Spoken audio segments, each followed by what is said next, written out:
We got no bells and whistles. We got no guests. We ain't got shit. This is the 100th episode, and it will go to 100 the way it began. That's right. With no form, not knowing what the fuck we were doing, sitting in front of a laptop with snow. The stupid karaoke snow effect. Yeah, I listened to it today actually on the way over here. It's brutal. It's unlistenable. There was times where there was like 15 seconds, 20 seconds of dead air where we're just fucking sitting there like looking at things. Yeah. That wasn't really supposed to be on iTunes. We should have never let it go on iTunes. Yeah. What it is, you know, was just we were just fucking around. We just what started? Was it Anthony Cumia's show? Well, that's actually, I remember a while ago when Justin TV came out, we used to always be on the road in the green room, and I always tried to like set up like a video like in the green room thing. We did it a few times with Joey Diaz, and then Joey Diaz got pissed and twisted my finger. Remember that? He got mad because he didn't want the camera on anymore, and he grabbed my hand and started twisting my finger. It was crazy. Like he got really upset. Well, Joey has to be funny all the time in his eyes. And when Joey's backstage, if he's just sitting there like, what do you want to do? Well, I'm not even hungry. Yeah. You know, he doesn't want people to see that. You know, he doesn't want people to see the normal, average, everyday Joey. He just wants Joey when he's on. Right. You know? So yeah, after that incident, I was like, all right, I'm not doing this anymore. And then we tried it again. Joey's a lot more sensitive than you think he is, man. Yeah. You know, Joey said something to me. You remember when I came down, when we were headed to the show in Portland and Joey got mad? Yeah. That was ridiculous. That came out of nowhere too. It was just me and him sitting there waiting for you to come down. And it was really weird. Yeah. I mean, the bottom line was I had to take a shit, and sometimes, who's that, me or you? It's probably me. You know, when you have to take a shit, sometimes you don't time it well. Sometimes, like you're running out the door, I'm like, God damn it, I think I gotta go. Yeah. Let me just see if I can get this out real quick. And it's like, I'm like, God damn it. I do have to take a shit, but I haven't had enough lettuce today. I hate that when you have to speed up a shit. That's the worst. That's not cool at all. It's not healthy. The worst is when you're thinking about not taking a shit, and then you do, and you go, God, I can't believe I was just going to walk around for the next couple hours with that inside of me. Yeah. Or the girlfriend shit, where you get a new girlfriend and you can't shit in front of her. I shit in front of everybody. You got to deal with it. You have to? Yeah. I don't mind if they do it either. It's life. Yeah. But it just kind of sucks. You just meet this girl, you're trying to be like all sexy and hot, and your bathroom's right next to your bedroom. Listen, here's the deal. I'm going to go take a stinky shit. Hope you can deal with it. If you're not, you don't get no more of this good dick. Yeah. That's what you got to tell her. Just let her know, man. It's a commodity. You didn't look through my camera, by the way, that I left you. No, I did not. God damn it. That's great. I did not. And if I did, I wouldn't. You know me. I did my first, well, not my first, but my first or second home movie, sex movie. Oh, really? And we were just like, let's see what it looks like. Do you like how you look? No, because it was a side profile, and I noticed that my gut just kind of sits on her ass when I'm fucking her. I've never noticed that before, so now I'm like looking at 24-hour fitness and shit like that. But I left my gut rests on her ass like a fanny pack. Yeah, it was crazy, and I left it here though, and immediately when I saw it, I'm like, oh my God, that video could easily have just gotten out, and that could have fucking. That's how it happens. That is how it happens. Yeah. You fuck around and leave a phone behind. Exactly. Yeah. Jason Tebow has this thing with Sam Tripoli that every time they leave their phone around or somebody gets their phone and it's unlocked, they take pictures of their dicks. Yeah, or put like black dicks and stuff like that. Like Jason likes black dick, and last night Jason did his mom though, and was saying I like black dick and stuff. Did his mom? What do you mean? She left. She was like, "Oh, look at these photos I took," and so he did his mom's Facebook and put like, you know. Wait a minute. His mom left her phone behind. Yeah. So he took her phone and got on Facebook and put pictures of black dicks. Yeah, or I don't know if he put black dicks, but he said something like, "I really like black muff" or something like that. Whoa, really? Yeah. His mom? Yeah, his mom's pretty sweet though. She's pretty cool. sweet. She's a lesbian. She just hangs out with the boys type thing. She's pretty cool. His mom's pretty sweet. You sound like Cartman. She's pretty sweet. His mom is pretty sweet. Yeah. I had one friend that had a mama who was a lesbian growing up, but he never admitted it, man.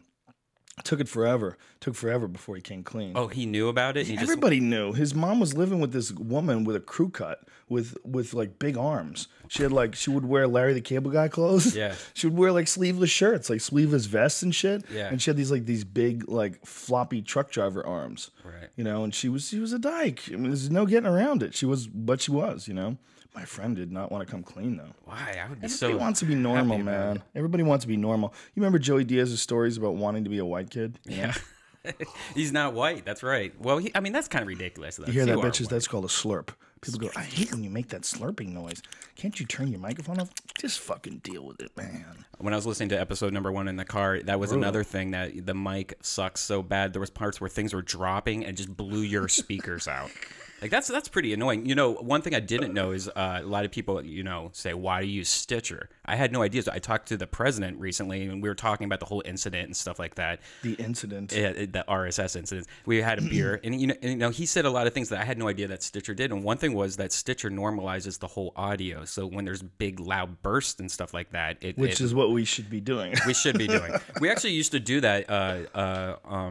But it made the audio too quiet because for some reason, I don't know. You know, I'm not an audio engineer, but it didn't work right. Yeah, we need compression. I heard that compression was actually not the way to go, though. A lot of audio engineers that work at radio stations here in LA actually told me that that's not the way to go. Is to use software post. But who knows? Post. Yeah. Yeah, but then you have to edit it. You have to put it through post before you... Well, I think it's just a plugin in what the program I use, which is Logic, and it automatically just does that. Right, but you have to run it through the program, meaning you can't do it live. Right. Like they're doing it live. Yeah, they're doing it live. And I guess there's... By saying there, I'm talking about the Adam Carolla show. Yeah. I have podcast envy. I went to his setup. It's so dope. There's something cool about that you and I are just chilling in my office. We always do it this way. It's either in your office or in my office. And that's where we do it. There's something cool about that, but his setup's pretty fucking sweet. Yeah, but except he's doing a radio show. You actually got one of the same mics that he uses that I guess Mark Maron and him both use, and we tried it out, and it didn't sound as good. Well, ours is a lot louder, but I think a part of that is this show is a little more unstructured, so there's people leaning back and yelling and stuff like that. There's not really any of that going on in Maron's show. Yeah. There's not really any of that going on the Carolla show. Yeah. You know, I think for our purposes, these are better. Do you listen to any podcasts besides, you know, or do you just kind of here and there? I listen to Disinfo. I listen to Psychedelic Salon. Psychedelic Salon's kind of cool because it's a podcast, but really it's a bunch of old audio recordings, like old Terrence McKenna recordings or, you know, stuff like that. So I listen to that stuff, but honestly, I try to listen to the news, or I listen to talk radio for two reasons. One, you know, to see if there's anybody that I agree with, and two, to see if there's anybody that's just completely out to lunch. Like I listen to Patriot on Sirius Satellite Radio. The reason why I listen to it is just it's all fucking bananas. It's all these crazy assholes that want to bury gold, and they're ready for the whole thing to come tumbling down. They got their guns ready, and this Obama, what he's trying to do with this air country, you know, it's those guys. You don't fall for that shit, though. That doesn't get in the back of your head like, oh my god, you're right. We need to collect gold, and no, you don't fall for it. Come on, man. I think if the shit hits the fan, gold's not what we're gonna need. We're gonna need bullets and gasoline. That's what I think. Bullets, gasoline, guns, places to stay. Somewhere you go where there's no radiation. When the shit hits the fan, there's so many human beings have devised so many ways to fuck each other up that if something ever really chaotic happened at this point in time where we really went into like nuclear warfare, man, the gold ain't gonna help you, dog. Every time I'm away from LA, this is the reason, one of the things that maybe we should leave LA someday, because every time I'm away from LA, like I was out of town this weekend, and when I was away, I was like, now's a good time. If shit was to happen, this would be a good time because I'm kind of out of the crowd. I could escape easier, you know, because there's not a whole bunch of traffic in Solvang. And like, I think I have like a whole suitcase of shit. I have my computers and stuff. I think at a certain point in time, it becomes completely unnecessary to be in such a large group of people. The only benefit of it is that because there's so many people, you're going to get, and especially because it's such a desired area, you get a lot of fascinating people here. Yeah. And like if you move to Denver, like what are you going to do with the podcast? Fly Freddie Lockhart out on a plane? I don't know. I think what I could do is there's 3 comedy clubs in Denver. There's 2 Comedy Works and there's 1 improv. I could talk to the people that are coming in for that. I can interview them. Make it like a radio show, kind of. Yeah, there's local comics. There's a strong local comic scene in Denver. So I could always like have those guys come on. And we could do Skype too. I did Ariel Helwani, his MMA show. I did it yesterday. And I did it through Skype. It's pretty badass, man. How did it sound? He sounds great. I used that stupid blue snowball microphone. The only thing that's kind of fucked, though, is that you can't hear your own voice. Right. There's ways to set it up that you could, definitely. Yeah, you could use these mics, as an example. Yeah, and if I had it set up like this, if I had it set up like this in Colorado and you had it set up like this in California and we just Skyped it together, we could do a podcast. It'd be pretty easy. But then once I show you how sweet Colorado is, you're going to want to move too. Yeah. But there's not as many of your type of girls out there. Yeah. I know. You'd have to change your standards. Yeah. I think it... Yeah, I don't know. That hippie is what's mostly there, right? Like people that are working out and hippie. Yes, Boulder's a lot of that. Boulder's hippie and Boulder's people that are in really good shape. Right. Well, but no one wears makeup. No one looks like a whore. Yeah. Shit. Yeah, that's kind of a bummer. I'm gonna have to get the girl pregnant or something. There's not a lot of girls like the ones that you're around all the time in California. There's not a lot. That's very rare for the whole world. Yeah, well, that's I go ups and downs. My dating is not. It's like a stock market graph. It's like I don't really look for what I understand, but what I'm saying is living in Los Angeles is giving you access to these girls. I know, why leave that? That's worth it. That's worth death. At least you die with a heart on. I mean, you can find hot chicks in Colorado. They're just not gonna be quite so needy. Yeah, it's fucked up. Ever since I got in this relationship, I already see my stand-up going away. Just like how it always does. It's like, hey, do you want to have sex and hang out with this hot girl, or do you want to do stand-up and hang out with 4 guys that you barely know? You got a tricky situation because if you really want to do stand-up, you can't just do it during my shows or half-ass. Right. So I'm making myself go tonight, but I haven't been writing because when I'm not writing as much either. Yeah, you're weak. Weak. You just give in. But it's easy to do, man. I did that when I was in high school. Yeah. I used to have a whole joke about it, about how when I was in high school, I played baseball, I did all these sports until I started getting laid. And then I was like, whatever with all that other stuff. My parents were like, what about baseball? I'm like, I found this new thing. I think I like it more. Right. Once you start having sex, why am I playing baseball? Yeah. That shit's boring. Yeah. I watched.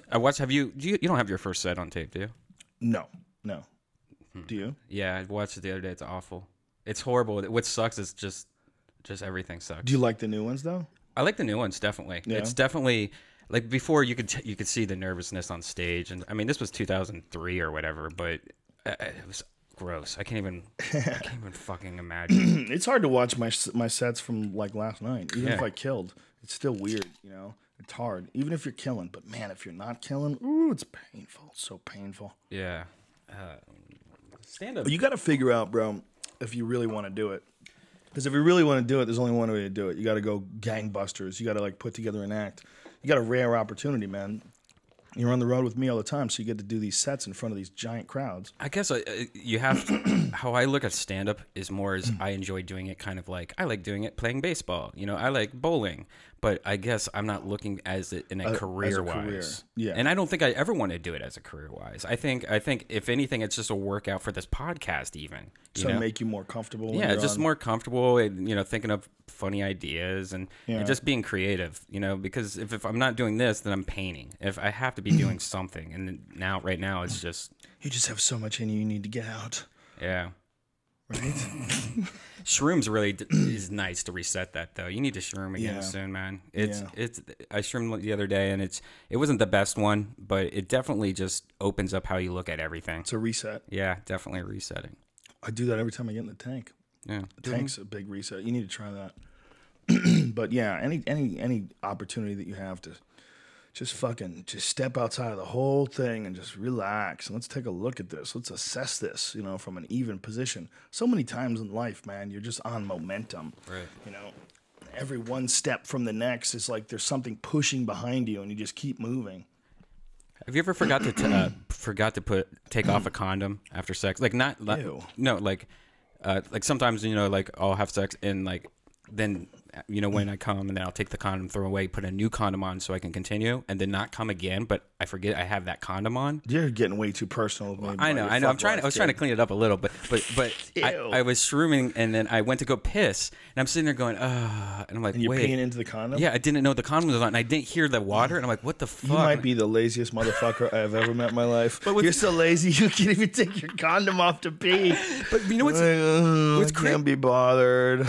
You never know. All the way down on there. No, I didn't know it was on there, but it's crazy how much pee comes out so fast because it was like a full balloon when I looked down. And the first thing you do... How the fuck does it stay on your dick? I don't know. It stayed on pretty... I guess pussy just dried or something. I don't know. But what's crazy, your first thing to do is like, holy shit. And so I just like kind of like pulled it off, and the weight of the... pee dropped into the toilet and just started spraying back out of the toilet, and it would piss everywhere. Oh, it was God. fucking. That doesn't even make sense. How does that condom stay on you while you're pissing? It did. It didn't fall off. What kind of lube did you use? I didn't. I did use. I think I might have had some flesh lube around. No, I didn't. No, I was at the. No, I didn't. So it's just whatever lube was on the condom. Yeah. Wow, that's fucked up. Tight condom. It was a tight condom. That's ridiculous. Did you go over your balls? Huh? That's an old joke. A friend of mine, Amir Galan. I forget what his fake name was. He used to have a fake name that he used to use on stage. I forget what his name was. But anyway, he had this joke about I remember the first time I put on a condom. It was really tight. I got back from the bathroom. The girl was laughing at me. I was like, "This is fucking painful. Why are you laughing?" She goes, "It doesn't have to go over your balls." Fucking idiot. He had a bunch of great jokes. Here's another one. Yeah, my friend got his girlfriend pregnant. They were having anal sex. The baby looks like shit. It's just so stupid, but... Fuck. Anyway, you're so lazy you don't take off your condom. No, I just forgot. I was shrooming having sex. Do you ever feel like an incredibly lazy person, though? Do you ever look at some of the shit that you say? Like lazy in general in life?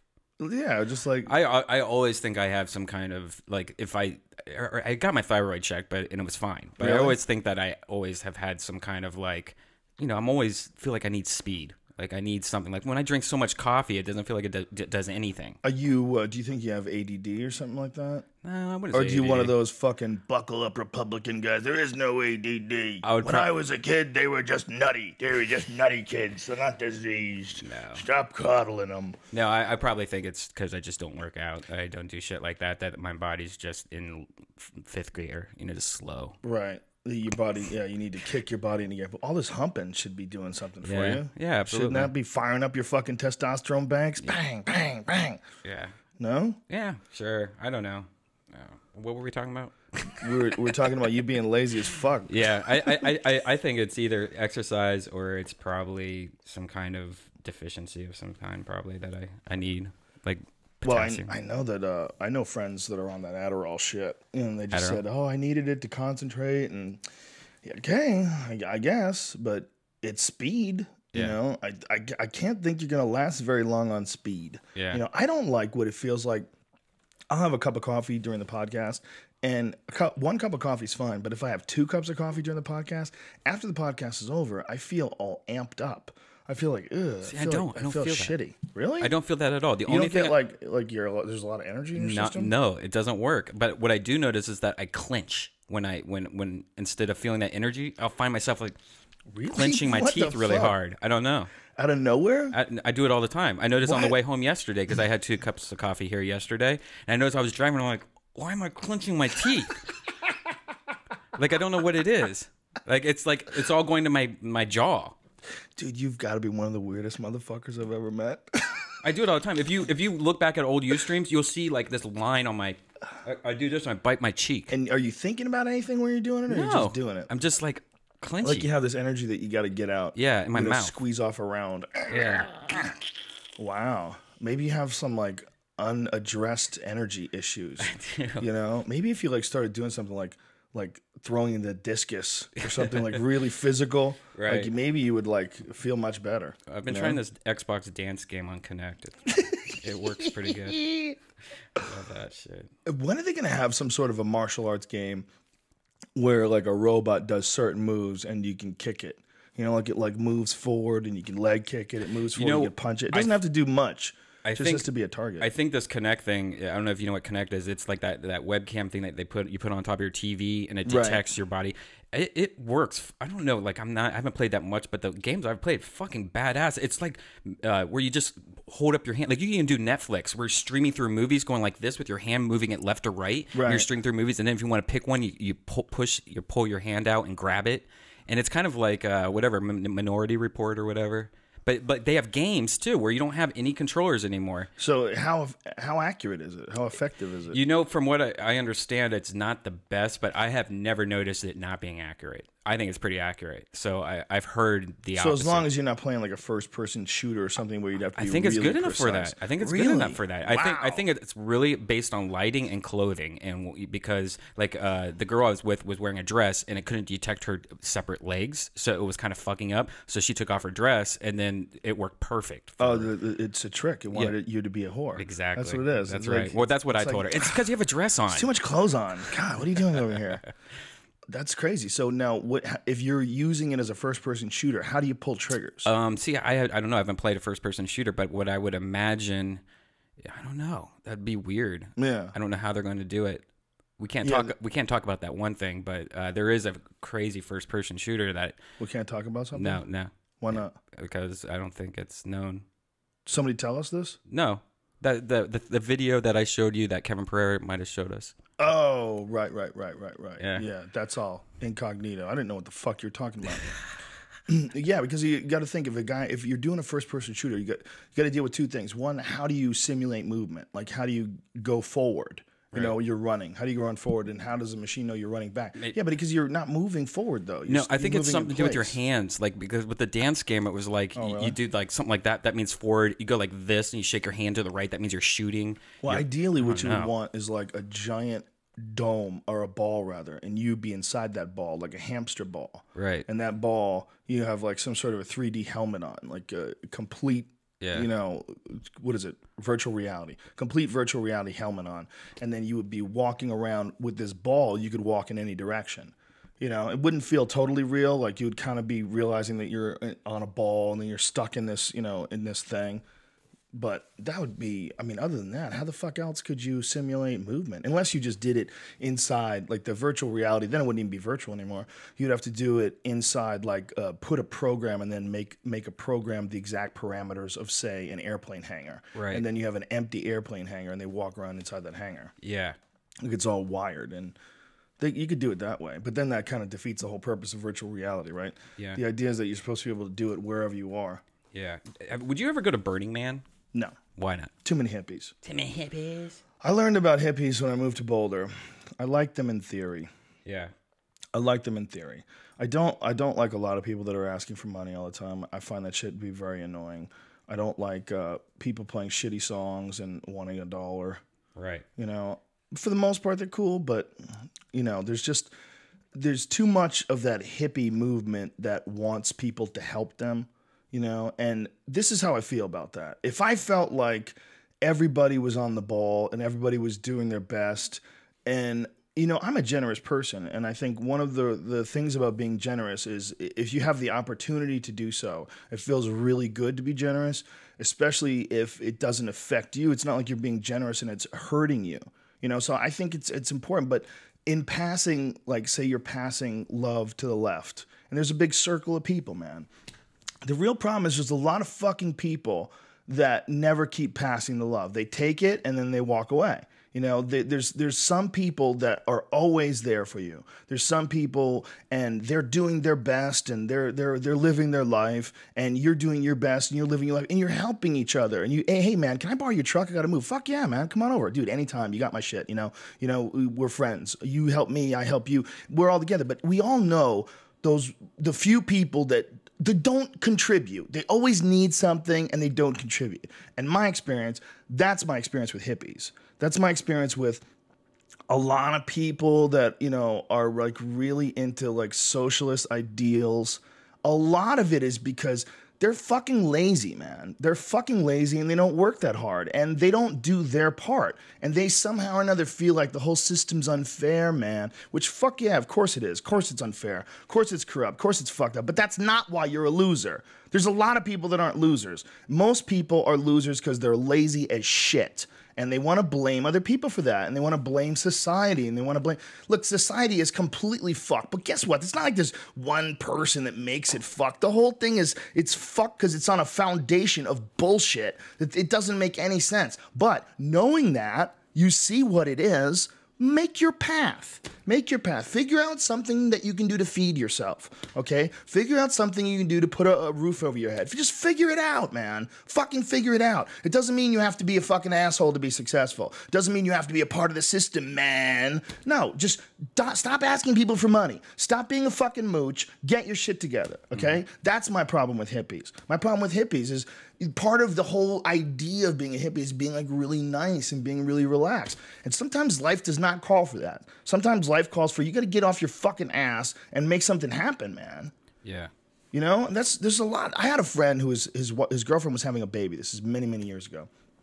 And I had to fucking scream at this guy. This guy was unemployed, and he was like he couldn't get his shit together. He couldn't make something happen. He was trying to be a comedian for a while. That didn't work out, and then he was trying to do some other stuff. He was trying to do some radio and a bunch of different things. And we had this conversation, and I'm like, man, you got to realize you're gonna become that fucking guy. You're gonna become that unbelievably pathetic guy who can't feed his kids. Right? You got to fucking do something, man. You got to make something happen. And, you know, it's not, hey, you know, we really need some food. Do you think you could help us? That's the hippie approach, to go to people and you got to make your own fucking way. You got to make your own way. And that was my problem with Boulder. And that would ultimately, I'm sure, be my problem with Portland. And it's a bit of my problem with San Francisco. And it's not that I'm not a kind person. I'm a very kind person. But I recognize the difference between someone who's in need and someone who's fucking lazy. And there's a lot of people that are just weak. They're weak as shit, man. And they have no philosophy to live their life by. They have no discipline that they've developed over years of trying to accomplish things to the point where they have this sense of personal sovereignty. They can take care of themselves. And occasionally everybody needs help. But if somebody will help you if they know that you're the type of person that will help them, and if you know that you're the type of person that does their best. What drives me nuts is when someone wants help. I'm like, motherfucker, you're not even helping yourself. Like, look who you're doing for yourself. And you want someone else to step in and manage your fucking situation? That's ridiculous, man. That is the number one problem with the whole idea of everyone together, man. Yeah, the real problem is that everyone doesn't do their fucking part, man. That's the real problem. There's a lot of lazy bitches in this world. Yeah, well, the reason why I was asking about Burning Man is I've often thought the same thing, like, fuck hippies, you know, because I've been there, done that. I hate it. You know, I hated the people, too, the lazy hip. There's good hippie and there's great hippies. There's legit hippies. Right, but I hung out with bad hippies. It got bad, you know. It's like everything else. It's like MMA fans. Right. You know, I have a lot of friends that are MMA fans. I have friends that have graduated from Harvard, friends that are fucking, I know guys who are scientists. The guy who created Beavis and Butthead, Mike Judge, huge MMA fan. I mean, there's a lot of intelligent MMA fans. Yeah. But then there's a lot of idiots. Yeah. But I was looking at these videos lately because the girl goes every year or whatever. And so there is some fucking cool shit going on at Burning Man. I'm sure. Like, and I guess you can rent these big RVs, you know, and that's the way to do it, is to have your RV, don't like live in a tent or whatever. Yeah. They have showers and stuff. But there's this thing called, I don't know if you ever heard of it. It's they're called, let's see, what are they called? Shit, it's zeotropes. Have you ever heard of a zeotrope? Zeotrope. I'm sorry, zoetrope. Zoetrope. No. Zoetrope. What it is it's like a carousel type thing, like a merry-go-round, and each kind of, you know, couple feet, there's like a draw, or there's some kind of sculpture, like it's like a monkey hanging from a vine, and then the next one, like, you know, 3 feet over, is the same monkey, but it's kind of changing a little, you know. So when it turns, and you have a flashing light that just flashes at a certain rate, wow. It looks like the monkeys are moving. So it's in the middle of this desert, and there's like, they have these statues of like people diving down into the ground that just melt into the ground. They have like these monkey that are spinning. Check this out right here. Here's a monkey one. I don't know if you can see this. Here's a monkey one. Oh, that is badass. And it's fucking trippy. So anyways, so basically they've done is animation. Animation, yeah.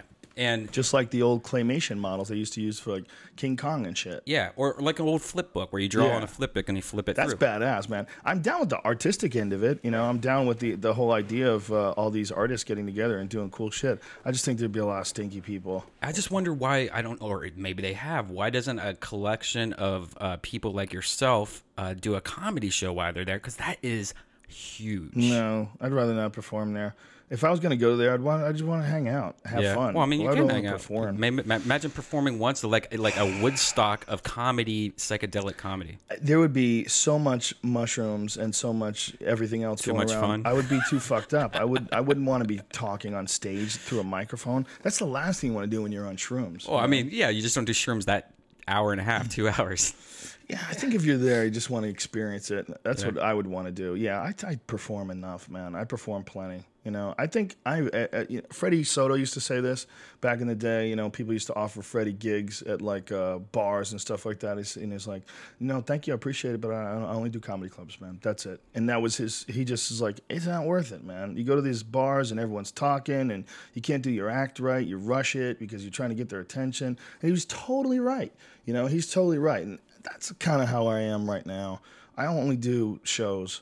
I'll do, you know, here's my show. I'm at this theater, come see me. I'm at this comedy club, come. And then there's no problems. There's no hassles. It is what it is. But if you're just doing a fucking, like, you're at a tent with some speakers and you're on this stage and all these people they're all fucked out of their minds. You know, why should they pay attention to you? They shouldn't.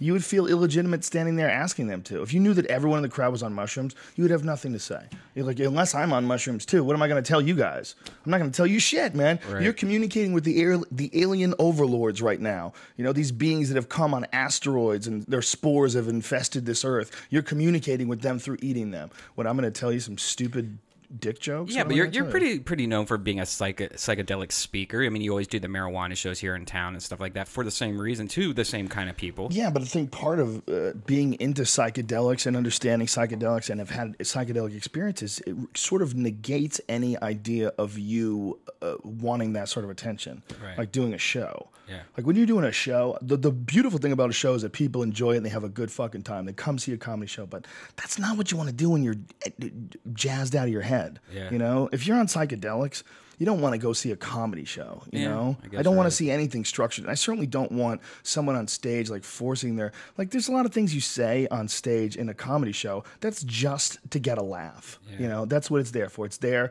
to spice up the show, to have more fun, and those things will stand out like fucking wet shits in your underwear. They're just like, oh, what's this? If you're on mushrooms, every like jokey joke that you have will just be like, bleh. Bring Doug Benson some black lights and some body paint. It might be a good time. Doug Benson would just be hugging girls. Hi, you can have a hug too. Come have a hug. I've never met anybody who's high more consistently than Doug Benson. Yeah. Every now and then he'll send me a tweet. You're high right now, aren't you? Or a text message. You're high right now, aren't you? I'm like, I know you are, motherfucker. It's so funny because I never knew that was real. Like when I first met Doug, I thought the whole marijuana thing was kind of like an act, kind of like an Andrew Dice Clay, kind of like like he was doing. I mean, he might have smoked weed, but I didn't think he was the crazy stoner. And just after hanging out with him that first night, oh fuck yeah, immediately he's like every 5 minutes, hey, let's go back to your hotel room and smoke another joint. Yeah, those guys like to go deep, man. There's some dudes who go real deep. Those guys involved in the medical marijuana, like those like Normal, and those guys go so deep. We were not Normal, but the Cannabis Cup. That was the deepest that I've ever been. There was on Melrose in Hollywood. I was one of the judges. And it was at a head shop, and they closed the head shop down. They papered up the window so no one could see inside. They put a doorman in the back, locked the front, and then they turned the whole thing into this Cannabis Cup party. Really fucking bold move, man, because they did this shit in the middle of Hollywood, and the place was just filled with weed. I mean, it was unbelievable, and no one stopped. They just kept going deeper and deeper and deeper. Until I left there and went to get something to eat. I was like, there's no way I can drive home right now. I just got to hang out for a few hours. I had to hang out. I mean, most of the time when you're high, driving is not an issue because driving is not any more complicated than walking. You know, I mean, you're as long as you're not smoking indica, as long as you're not smoking some dopey weed, you know, if you're driving and you're high, you know, just be extra careful. Watch what you're doing. It doesn't affect your hand-eye coordination. I mean, I do jujitsu on weed. I kickbox on weed. It's not a problem, but I was so high then, I was like, no fucking way, man. There's no way I'm going to drive this thing and risk not being in control of my senses. I'm going to have a cup of coffee and have some food and just fucking sit back and read my cell phone for a little bit. Go over my notes, you know, sit down for a bit before I drive home. Yeah. It was too stupid. Because like you get to a certain point when people are like, everybody's handing you cookies. Here's a vaporizer bag. Hit this. Hey, this is a new blunt paper that I developed. Hit that. And everyone's passing joints left to right. It's like a never ending, like a cyclone of joints getting passed around. It was fucking ridiculous. But you get to this point where you're not even high anymore. It's not like you're high anymore. It's like you're not there. It's like you were in a room. And, you know, the room has one window, and it's a circular window. And the room is like 4 by 4 wide. You can't even move. There's not even a toilet in it. It's just you in that room, in that circular window. And that circular window is now how you view the rest of the world. You're looking out that window going, what the fuck is going on out there? Because this is crazy. I don't even know what's happening out there. That's what it's like. It's like you're detached from the world. You're so high, you're detached, you know? But those things, if anybody ever wanted like some sort of argument against the cause, right, go to one of those cannabis cups, man. The good thing is, man, everybody is friendly as fuck. I've been to 100 medical marijuana shows or you know, parties at the Playboy Mansion. I've never seen so much as an argument. Never seen a raised voice. Yeah. Never seen a push. Never seen anybody get crazy, not even girls, you know? I mean, every time you go out, some girl will be talking shit to some other girl, everywhere, in Vegas, in L.A., anywhere. So if you stay around the night long enough and pay attention, you're going to hear some girl yell at some girl, right? Yeah, totally, Always. definitely. But not in those weed shows. Those weed shows, everybody's just so nice. Yeah. It's just if people really realize what it could do for you. You know, so many people, like I have a friend who's like super organized and like he's like really ambitious and he produces television shows. He's like a real go-getter, very nice guy. But he's so anal and he's just fucking wound up about shit. He only wears black. He won't wear anything other than black. Oh, really? His whole like you open up his wardrobe, it's black shirts. Isn't that and black. weird when somebody does that, or they only wear the white T-shirt, like John Caparello? Is that his name? Does he do that? He only wears a white T-shirt, you know, like every day. That's like his outfit. Yeah, his uniform when he goes to work. Yeah. Does he wear it like when he goes out on dates? Only that white T-shirt? That I don't know, but there's definitely Why don't you ask him out on dates? See what's up. That enough vagina for me. Well, yeah. But no, like there is people like that like only wear certain things. Yeah. Like, well, this dude isn't just badly in need of a joint. Yeah. I keep telling him, I go, dude, just trust me, man. Just trust me. Just try a little weed. It'll help you relax. Like, you're a good guy. You got a lot of good things going on. You just need a little fresh perspective, man. And it's totally true. Look at you had a live proofing the other day on that podcast 98. You know, it was like you just need to smoke weed. Immediately after smoking weed, everything was great. You know, it was podcast 98, a.k.a. The Disaster. The Disaster. Brian Whitaker apparently is very upset with the depictions of him from that podcast. Yeah, He's been tweeting mean things to you. Yeah, he started attacking me on Twitter just like today. It's like, dude, all right. The thing I'm saying is I'm trying to make sure that people that are at home can listen to this podcast and understand what's going on instead of having a million people talking at once. It was no attack on you. I understand what you're saying. So for the people that don't know about that podcast, and it's not worth listening to, it wasn't a good one. But there was he just had an issue where he didn't know how to be on a podcast. He didn't know that you can't talk while other people are talking. Right. And it wasn't, you know, he didn't have a chance to prepare. He just got thrown into it. You know, he didn't even know he was going to be doing it. We've talked about him too much. Yeah, we have talked about him. He's a good dude. He's out there doing his thing, and it's hard out there for a pimp. Yeah. But at least it's easier when you work at the Improv. You know, you get stage time. Is that your dig? Is that your last dig at him? Because he had a dig at you? You get a lot of people that hate on you, man. Of course. I've always had that. Ever since I started talking to you, I've been getting haters. Ever since you started talking to me? Yeah. Well, man, people don't respect the Redban. Yeah. Because people, whenever you do something, I mean, even you do comedy, people look at it and, God, it looks so easy. I could do that too. And you ain't even funny. I could fucking do that. But then they look at you and like, what, does he know how to edit some videos or something? Fucking, I can do that too. Right. You know, they look at someone who's in a nice spot and they think, what the fuck? Why isn't that me? Yeah. You know, it's hard to not be jealous, man. There's some ingrained shit I see with my kids. It's really interesting. The 3-year-old and the 1-year-old. Sometimes the 3-year-old would get upset at the 1-year-old if the 1-year-old's getting too much attention. She'll take things from her and stuff, and it's like it's just nature. Nature wants you. You want to collect all that love. You know, that's why people develop great personalities. They develop great personalities because they realize somewhere along the line, with rewards, is that, you know, when you have a great personality, the reward is people are always nice to you. You get all this nice energy. People want to be around you. That's the reason why great personalities get invented, because people become whores for other people's love. You know, I mean, that's really what it is. I mean, it's a beautiful thing in both ways, but really the root of it all is that people really want positive attention. So when you see like jealousy in like little kids, and then you see jealousy in like grown adults, you know, you see like really petty shit and haters. And I love to go on like those gossip blogs, you know, and just to read. I don't even know who these people are, you know, but someone will, you know, it'll be someone from The Bachelor or someone from something. I just like to read the comments. I don't even know what the fuck the story's about. Half the time I can't pay his baby and her mom and they're in court, whatever. What's going on in the comments? Yeah. And I go down the comments and it's just hate. Yeah, it is hate. It's evilness. And it's ridiculous because when people, the biggest thing is like, if it wasn't for Rogan, this, that, and that. I'm like, yeah, if it wasn't for Rogan, he saw my work. He liked what I did. He hired me. You're talking about me like I'm not even here. Bro. I know. It's but what is like a company like NBC? Like Jay Leno should, you know, people are mad at Jay. Like, if it wasn't for NBC, you would be nobody. You know, it's me getting Joe seeing my work and then hiring me. Yeah, I got a job. It's really simple. He's an artist. Hello. He's an artist, and he was creating things that I thought were very worthwhile, and so I hired him. It's really simple. It's pretty easy. And you know, and people that, you know, there's a weird dynamic. And people like, you know, well, how are you guys friends? You guys are so different. Like, you don't have to be the same as your fucking friends, man. That's silly. Right. You know, if everyone was the same, then you'd all be running around saying the same shit and cock blocking each other. Listen to Paula Abdul, Opposites Attract. Is that what you said? I think. Opposites Attract. I heard Forever Your Girl the other day. Forever Your Girl. I miss the music on the podcast, Joe. Yeah, I do too, man, but we can't do that shit anymore. The serious deal is signed, ladies and gentlemen. Is it signed? Yeah, it's all done. I mean, I haven't written my name on it, but they did.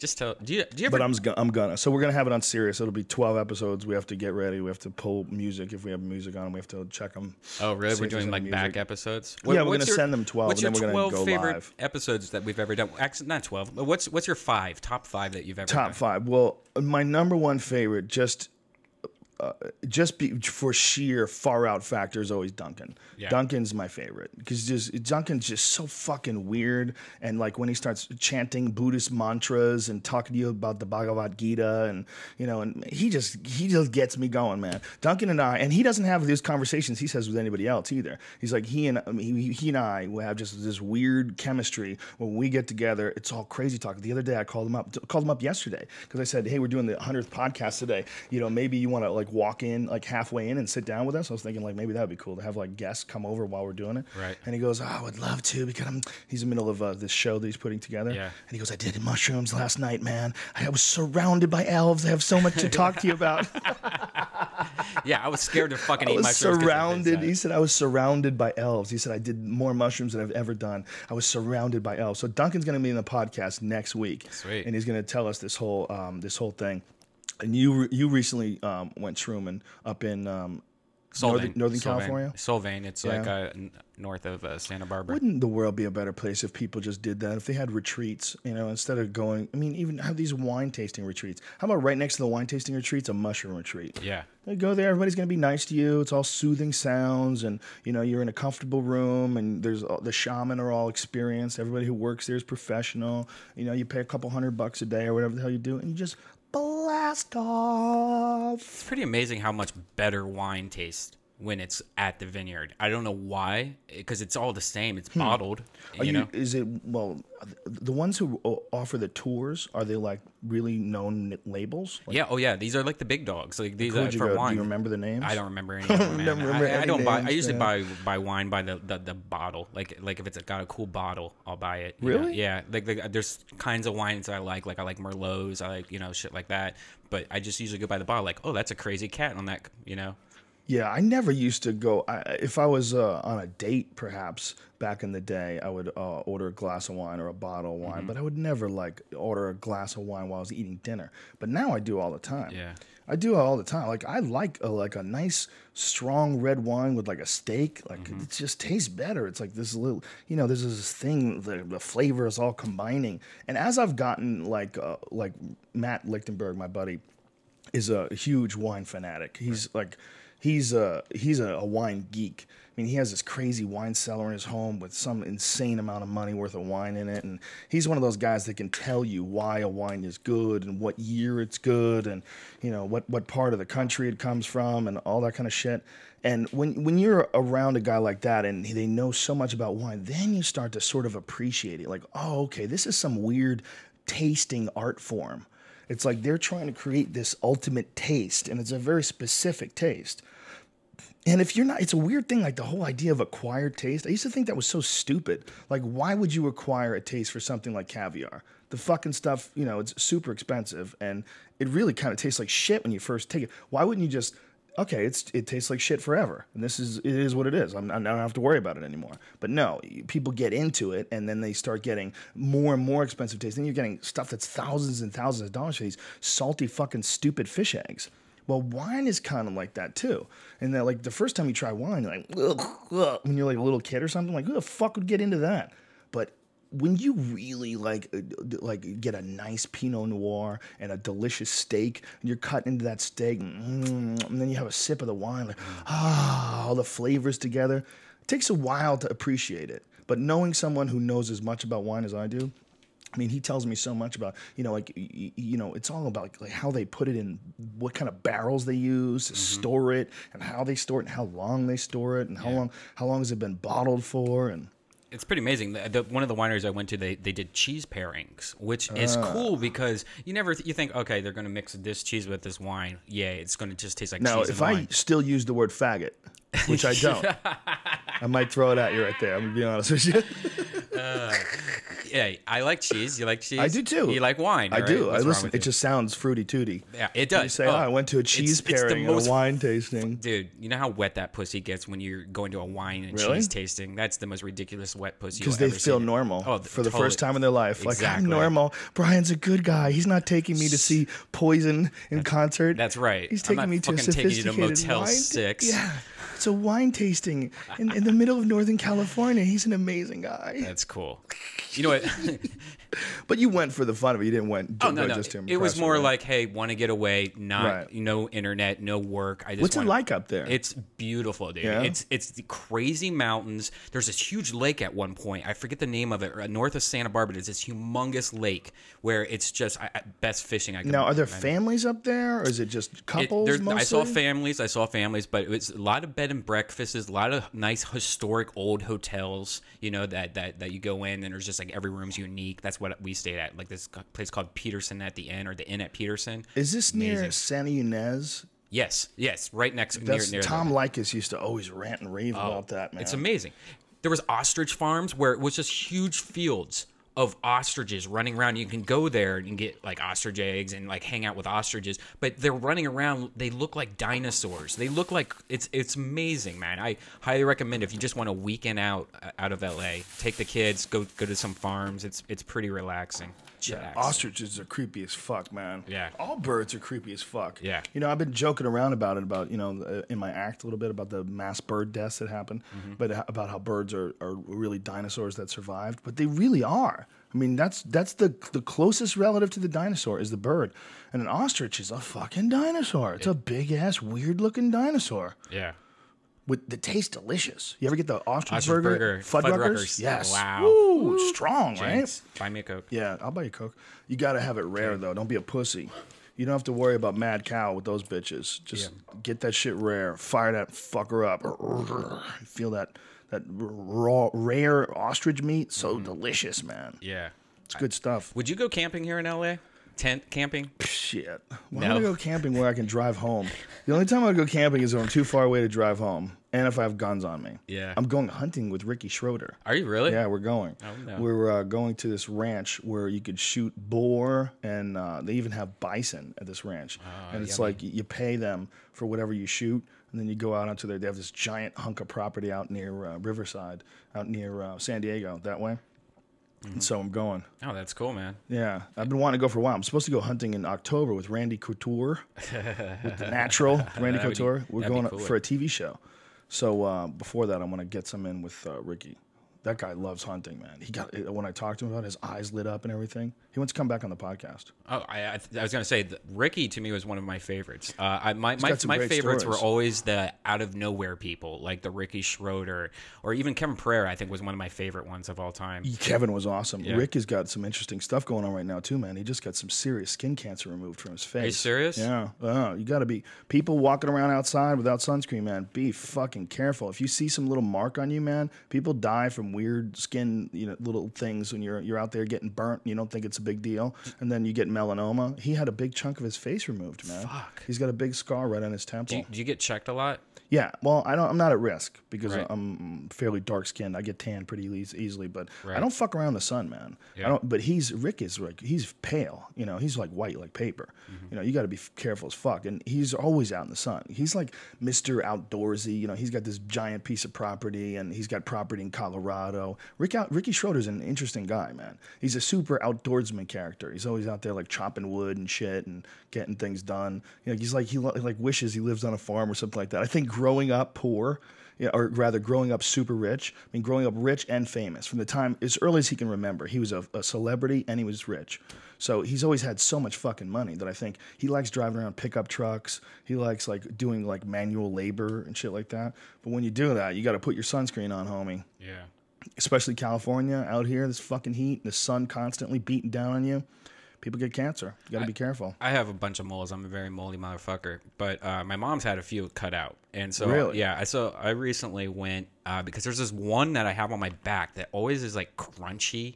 It's like it's kind of it's like it's That's not good. Yeah, it's not good. It's not crunchy. It just feels like different than all the other ones, And sometimes, it's Imagine if that was your problem and they pull that out, and all of a sudden, boy, you get think clear and Right. you fucking start going to the gym. And just that mole was like a little vampire, just sucking the life out of you. So I went there, and she's like, "No, that's fine. It's normal." And I'm like, "Really?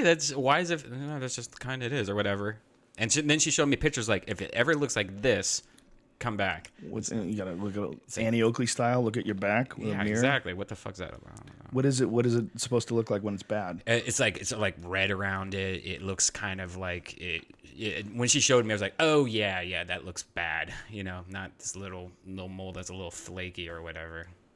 Yeah. When are they gonna fix that? Moles can kill you. Yeah. Keep a good eye on your mole because it might be a bomb. Yeah, how are you supposed to see that? I mean, that's Yeah, especially if you got it in a weird place. Like, what if you died of a mole that was like right near your asshole? Right. Who looks at their asshole? Yeah. You know? I only look at assholes in hotel rooms. That's like a girl's asshole. You look at a girl's asshole if you're banging her from behind. Right. But do you look at your own in a hotel room? Yeah, because that's the only time where there's good lighting and good mirrors. I'll sit on like the counter and just like fucking spread open and go, "Oh, look at my butthole."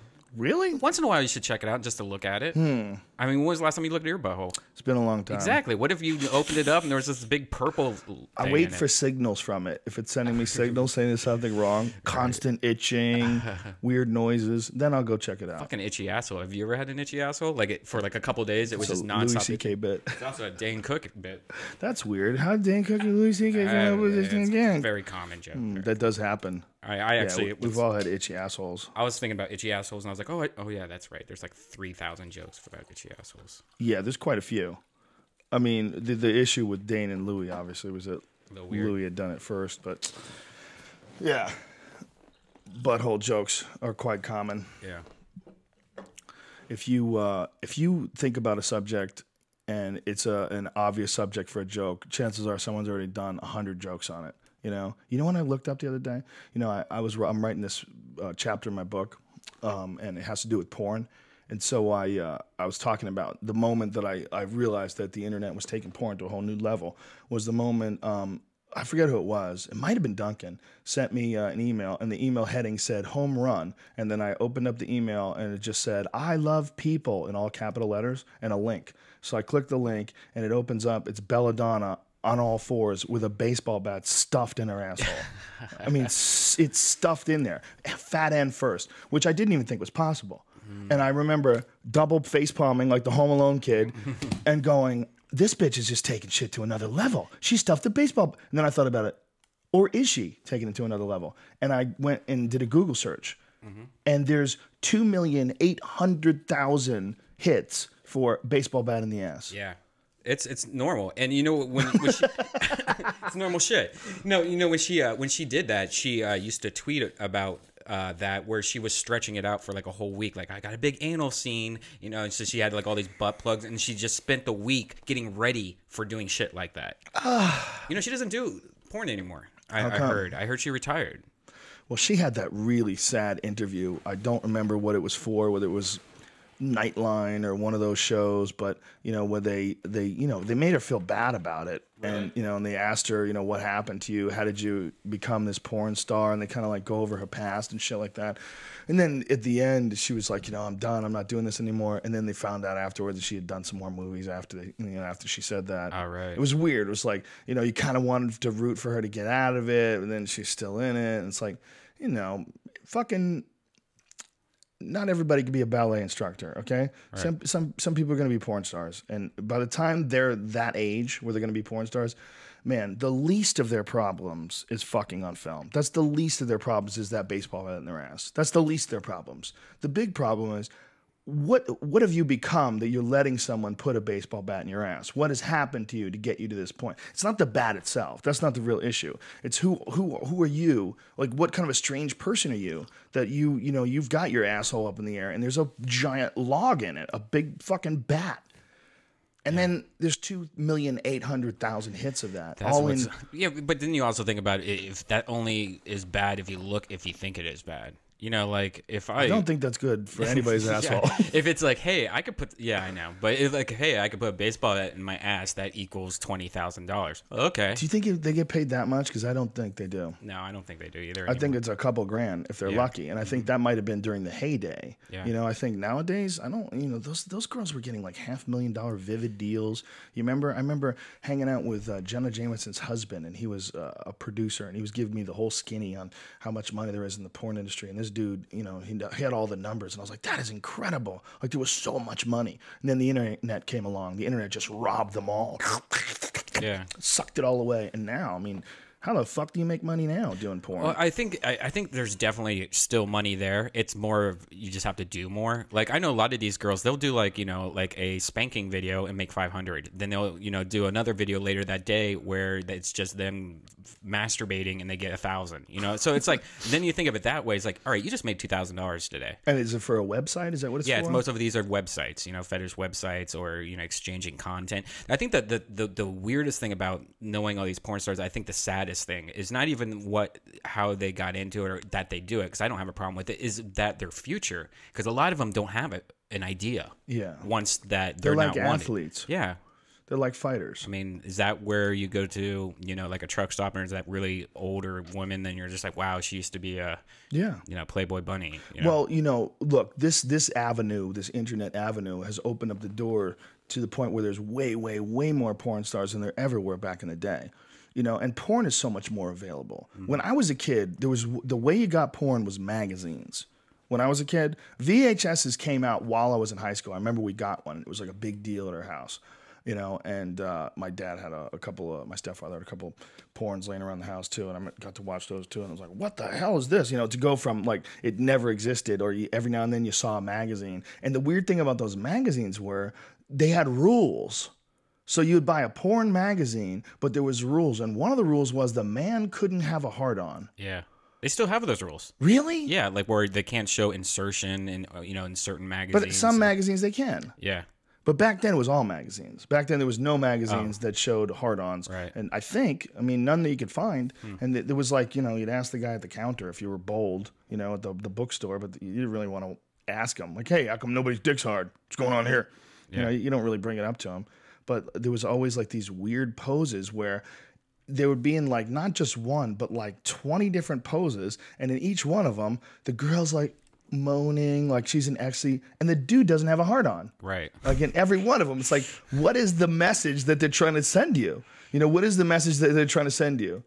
Is it that this is just how the universe works, and that women that are way hotter than you could ever possibly imagine will always wind up with gay guys, and you're going to be alone by yourself jerking off onto pictures of them? I mean, what is that? What it is? What is the message? Why can't they have hard-ons? They're naked and they're there.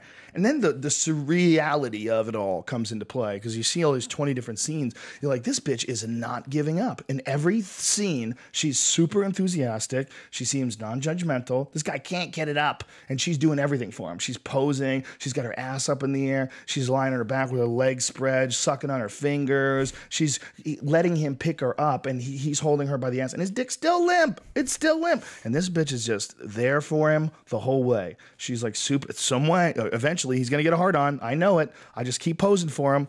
And so she's in all these weird poses and never loses interest. Never has the, it should be like at least the 18th or 19th pose. She should be like, what the fuck? Like, what's going on? Like, why do you have my legs spread and, you're laying your limp dick on my pelvis? Right. Like a drowning victim just pulled ashore. It's like slop. I mean, that's what it's like. He's got his limp dick and he's laying it on her pelvis. Like, who is that for? Like, what? It's who doesn't want hard dicks? Like, who is there? Is like, this is where we draw the line.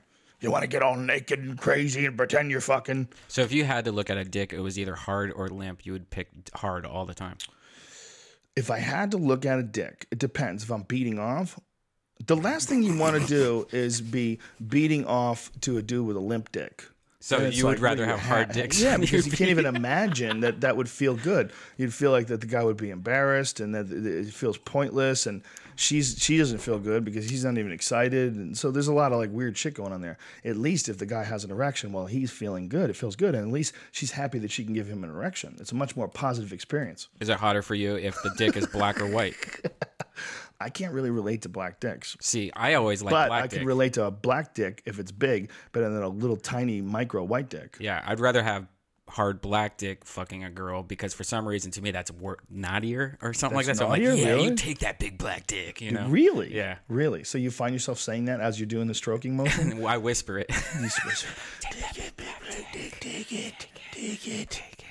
What, for real? It makes it more naughty to you? Yeah, it just seems like you're getting fucked for realsies. I remember some girl for realsies. Some girl came to the Comedy Store one night and she gave us the rules of being a porn star. I think she was with Ron Jeremy, and she was like, rule number 1 is don't fuck black guys until they pay you. You can't do it right away. Don't fuck them until they pay you. Rule number 2 is no anal for a long time. You got to keep it to yourself. I'm like, you have strategies on what you hold back when you do porn? Oh, yeah, honey, it's a business. Oh, yeah, honey, it's a business. Wow. Yeah, they strategize when to give up for the black dick. You can't just right away start fucking black guys. Hey, settle into that a little. Yeah. Like some girls, like Jenna Jameson never fucked a black guy. Well, that's a big thing in porn. Once you go black, you're actually considered different than if you did. It's like a weird So why do any girls do black guys just, for their career? Why do they do that? Maybe I don't know. They're just easy. Yeah, they just want to fuck black guys, I guess. Yeah, maybe they don't care. Maybe they're there for equal rights. I guess, but a lot of the porn buyers are Southern and stuff like that. And once you fuck a black guy, well, I don't want that stupid slut. Please, there's a disproportionate amount of all interracial porn sold in the Deep South. Is that it? Yeah, I used to do a whole joke about that. Oh, that's right. Yeah, it's a true story. It's a true statistic. Yeah, a disproportionate amount is sold, and it's not black guys buying that stuff. It's scared white guys going, look at that nigga fucking that white woman. Oh man, I can't believe what he doing right there. Oh yeah. Stop looking me in the eyes. Stop, bitch. Yeah, I think that that whole black white thing eventually is going to go away. I think we're all going to be like one strange shade of gray, one mocha, one something. Mexican. We're all going to be Mexican. We're all going to be Mexican. Yeah. Yeah. It's not, the black white thing can't last. It only lasted back when people couldn't move to other places. When you were stuck in China and everybody else was in China, well, you fed off the same gene pool and you produced Chinese people, but once the Africans got to, the northern Africa and Egypt and things started getting weird and they took over, Cairo, and then they move into other places, and then the Moors, hit Sicily, and then all these, fucking the Spaniards come over on boats and fuck the American Indians, and then eventually, we're going to be a world culture. I just don't see how you can keep people from interbreeding for the next millennia. I just don't see it happen. I think in the next 1,000 years, we're all going to be one shade, They think that's what happened with Neanderthals. Neanderthals got assimilated into the population. They used to think they went extinct, but now they think they sort of went extinct because women wouldn't fuck them. But men would fuck the women. Human men, would fuck Neanderthal women and make babies with them. But Neanderthal men were like, what the fuck? Nothing? Right. And they just got on the outs. That would be weird. What would that one final species look like? Yeah, Maybe that's the end of the world once you make Jesus. Well, it's probably going to look like aliens. Yeah. You know, I mean, you look at the gray alien, the model alien, this big head and, you know, sexless body and, you know, and no muscle tone. And that's probably the next stage. I mean, if you look at monkeys and then you look at us, and what is the difference? Well, our heads aren't, the monkeys have smaller heads. Our heads are bigger. Our muscles aren't as big. We're softer. We're not, we last longer. We have, you know, nutrition and information and all that stuff, but physically we're far weaker than the chimps. You know, and then, well, they're going to be more weak than us with bigger heads. Their heads are going to be bigger. They're going to be more smooth and less muscular and sinewy because they're not going to need that. They're never going to be in combat. You're never going to be fighting for their life against other bodies and trying to take down animals to eat them. They're moved way, way, way, way past that shit. That's, I mean, the human alien connection, you know, for a lot of people, they believe that what their alien image represents, whether it's real or imagined, what it represents is humans from the future. And that the eventual metamorphosis of the human animal, the morphing, the evolving, will ultimately lead to something like that. We look at inherently all our issues. Well, first of all, we have sexual issues. We have emotional issues. We have, you know, anger issues. We have all these things. Well, all the depictions of the aliens, they've gone completely past all that shit. You eliminate all your sexual issues if you can reproduce, you know, outside of a male-female environment. If you're able to reproduce completely in laboratories or in, you know, petri dishes or whatever the fuck they're doing.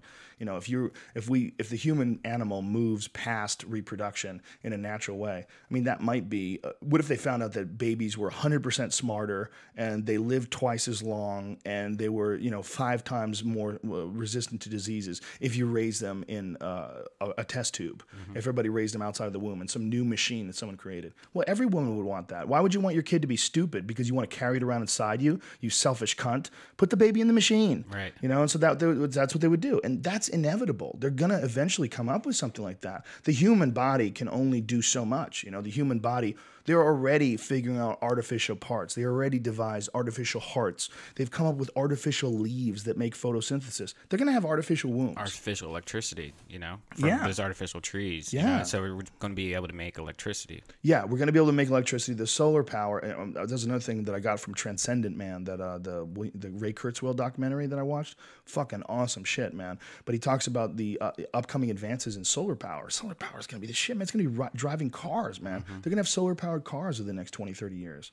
It's all eventually is moving us towards the aliens, man. I mean, they really might be the ideas of, I don't believe they exist or that they don't exist. I don't believe that, you know, people are really seeing flying saucers, and I don't believe that everything that people see is a government spacecraft. It's very possible that there could be something from another dimension or something from another world or something from some even hokey, ridiculous, cliche description from like a 1950 sci-fi movie. I'm not discounting the possibility of that. But I've looked at all these different people, that all their stories and all their, it doesn't jive, man. It doesn't jive to me. I have an awesome bullshit detector. I'm currently reading this John Mack book. John Mack was actually a professor at Harvard who started doing past life hypnotic regression shit with people. You know, hypnotic regression, not past life, but in their past, like abduction stuff, because he was dealing with all these different people that had very, very similar experiences where they were abducted, you know, repeatedly over many times in their life. But I'm looking at the work and I'm reading his stuff and I'm like, God, this is so embarrassing. It's like squirrely work. It's like this guy he's made a conclusion in his mind already. And what he's doing in his work is not like, he's not exploring all the possibilities. He's kind of like pushing towards this conclusion. And the latest one that I'm reading is like, it's so sloppy because he's telling like all these stories about all these people and all their depictions of their experiences. How about you tell me how crazy that person is on a 1 to 10?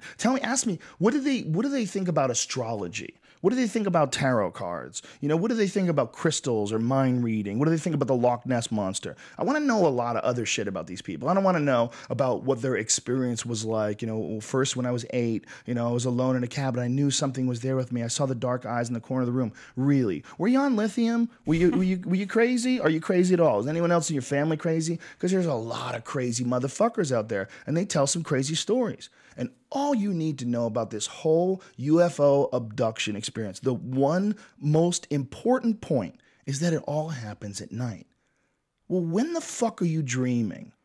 When the fuck do you have the most realistic, bizarre dreams? The other night I had some crazy fucking dream. I was on a dragon. I was reading from these scrolls that the words would light up on fire as you read them, so you could only read it once. I mean, this is bizarre. That's sweet. Yeah, it's a cool ass dream. But it was a fucking dream, all right? It was really obvious to me when I woke up, like, wow, what a crazy ass dream. Well, what is a dream? Well, what a dream is your mind reaches a certain state in REM sleep where rapid eye movement takes place and all sorts of crazy chemicals, psychedelic chemicals, start being produced by your body. And they all pass the blood-brain barrier, and you have all these nutty fucking experiences. And you and your cousin Mikey, and you're on sleds, and you're running from Godzilla. Like, what is that? Is that real sleds? Should we investigate whether there's sleds in space and whether Godzilla is real? No, you should say, when did this happen? Oh, I was sleeping. Oh, you were dreaming, right? Yeah, probably. When were you abducted by aliens? Well, I was in bed. Do you think you were dreaming? No, it was so real. Oh, okay. Let's write a book on how real it was. And you gotta say, no, it was so real. Well, a lot of them, the interviews that they do with them are so telling. They're really fascinating, and not necessarily that the people are stupid, and it's not even necessarily that they're lying, because a lot of them I don't think are lying. I think what a lot of them are is, first of all, people live some boring ass fucking shitty lives. Mm-hmm. They're boring as fuck, and if something happens and all of a sudden that something gives your life meaning. Like, oh my God, instead of it being some sleep paralysis thing where your brain has this endogenous dump of psychedelic chemicals that are natural in the brain anyway, instead of that being the case, like, no, I have been visited and I have information that I have to give to the people of the world. Well, you know, if you have a natural psychedelic experience, or if you have a real psychedelic experience where you take a drug and, you know, you're planning it out, and either one is going to give you a very similar experience. And that experience is, what you're doing is totally wrong. Everybody's fucked up. You need to get your shit together. How about an analysis of yourself, an analysis of life on the planet? And let's look at this other than the way we're looking at it right now, because this obviously isn't working. That's the theme to every mushroom trip, the theme to every acid trip, the theme to every time you eat a pot brownie. You want to reconstruct the whole thing and put it back together again in a way that's rational and that makes sense. You know, and this experience these people are having when the aliens are telling them, well, we need to get your shit together. Yeah. You're high, dude. You're high. You're tripping. You're seeing things in a closet. It's that simple. There's no evidence, man. There's no, all these people that are talking, oh, I got a nick on my shin. Look, this is where they pulled out the implant. Get the fuck out of here, crazy. Do you really think that aliens are going to leave like little scars on you and they're going to be pulling? You pinched yourself, you crazy fuck. You pinched yourself and made your own scar. You nutty bitch. Not to mention that there's so much technology now that people probably do kind of like pranky shit. You know, like I got these like helicopters that look like, you know, and that, you know, like remote control helicopters and stuff like that. And well, there's also government stuff. Yeah. That guy in Philadelphia the other day, thank you, whoever you are, some guy came to the show and handed the manager a book, and the book got to me, and it's all patents on aircrafts that the government has, like U.S. patents for experimental aircrafts. Oh, very cool. It's fucking nuts, man. They're these crazy looking Klingon looking ships and UFO looking things. What's the book called? That sounds it's not a book. Oh, he put it together. Yeah, he put it together itself. It was pretty dope. That's pretty sweet. Yeah. And so, you know, I mean, you just look at the things that the government has and has admitted to designing and creating. I mean, this is like a giant amount of them, man. When we were doing Fear Factor, we were out at Edwards Air Force Base, near Edwards Air Force Base. Mm-hmm. I think it was Edwards. It's out like near, we were in Palmdale, whatever the Air Force Base is out there. It's a big one. And I think it's Edwards. And they were flying stealth bombers. And dude, that is some crazy shit. This was the beginning of the Iraq War. It's like 2002. And they fly those things overhead, dude. You swear to God you're in Star Wars, man. You swear to God, you're like, that is some shit from the Death Star. When you watch that thing fly overhead, they don't make much noise, and they look like fucking alien spacecrafts. It's dope. Wow. Like, you look at them like, that is a fucking stealth bomber. You can't see that thing with radar, man. That's something designed to sneak up on you and fuck you from the sky, and you can't even see it coming. And it's black like the sky.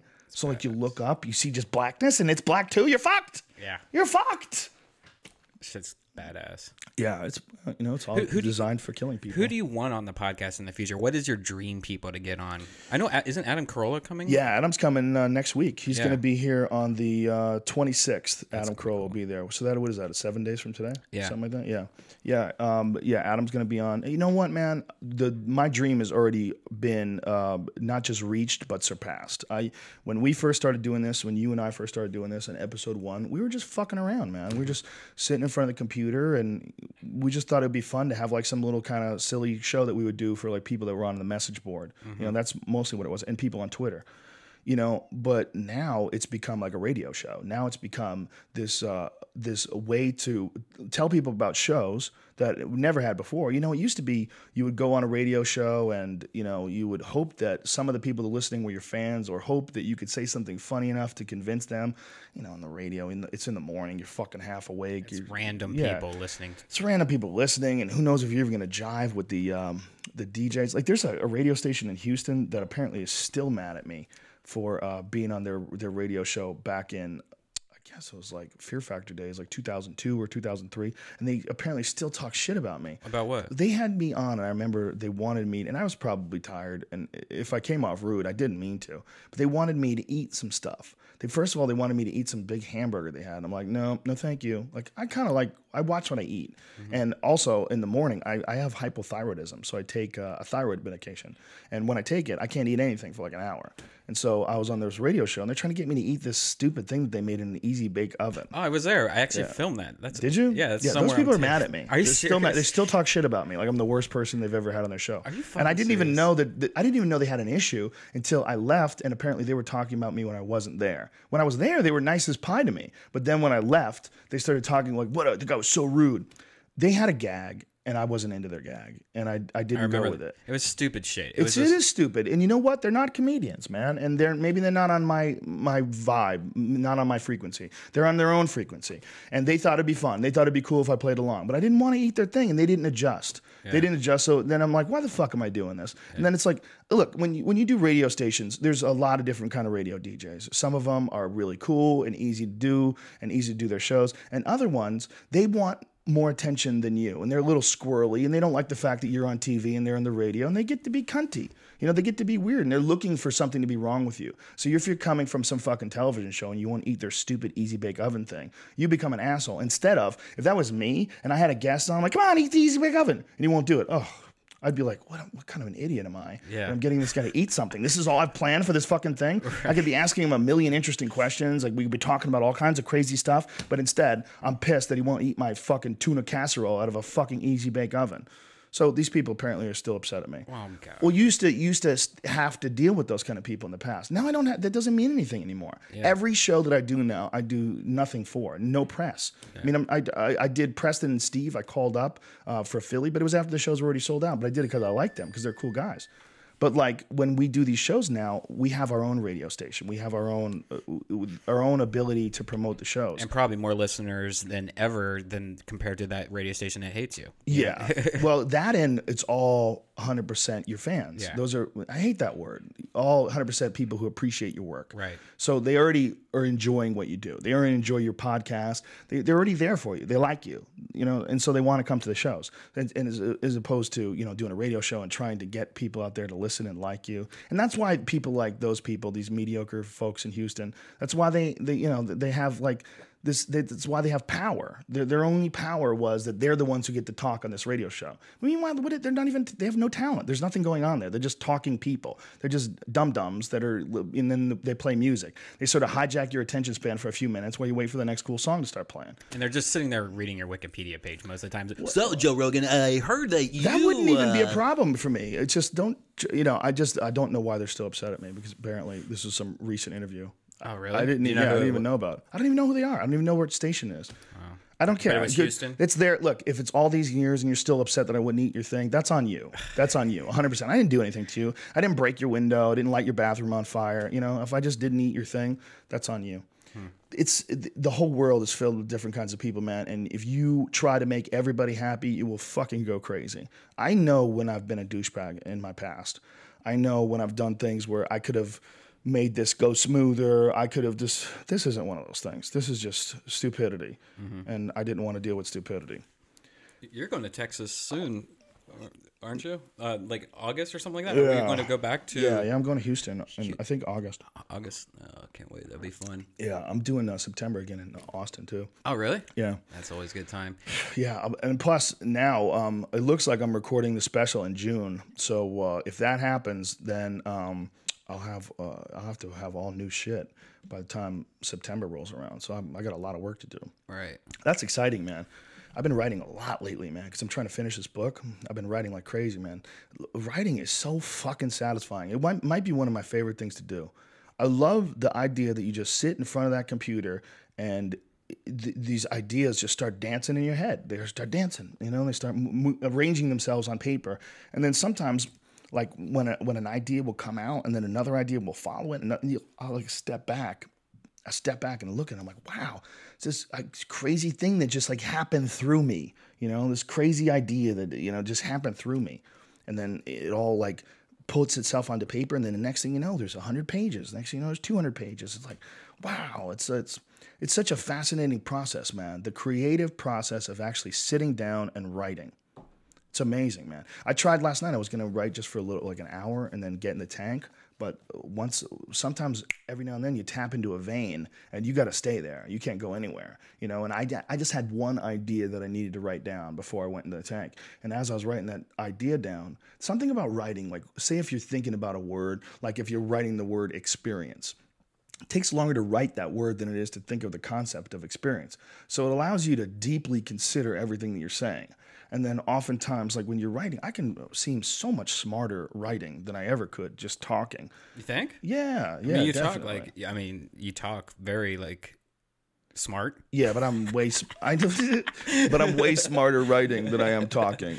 It's because you can consider everything much more. You know, you get a chance to look at it. You know, you really get to know someone, like, and that's another beautiful thing about this podcast. You get to know someone when you're talking to them for a long time. You get to know, like, how their brain works. You know, like, you could write things out. Like, that always used to drive me crazy about presidential speeches and shit like that they have people writing them for them. That is so fucked up. It's just time, right? Because they have to give, like, a speech, like, every fucking day almost. Can't you just speak from the heart?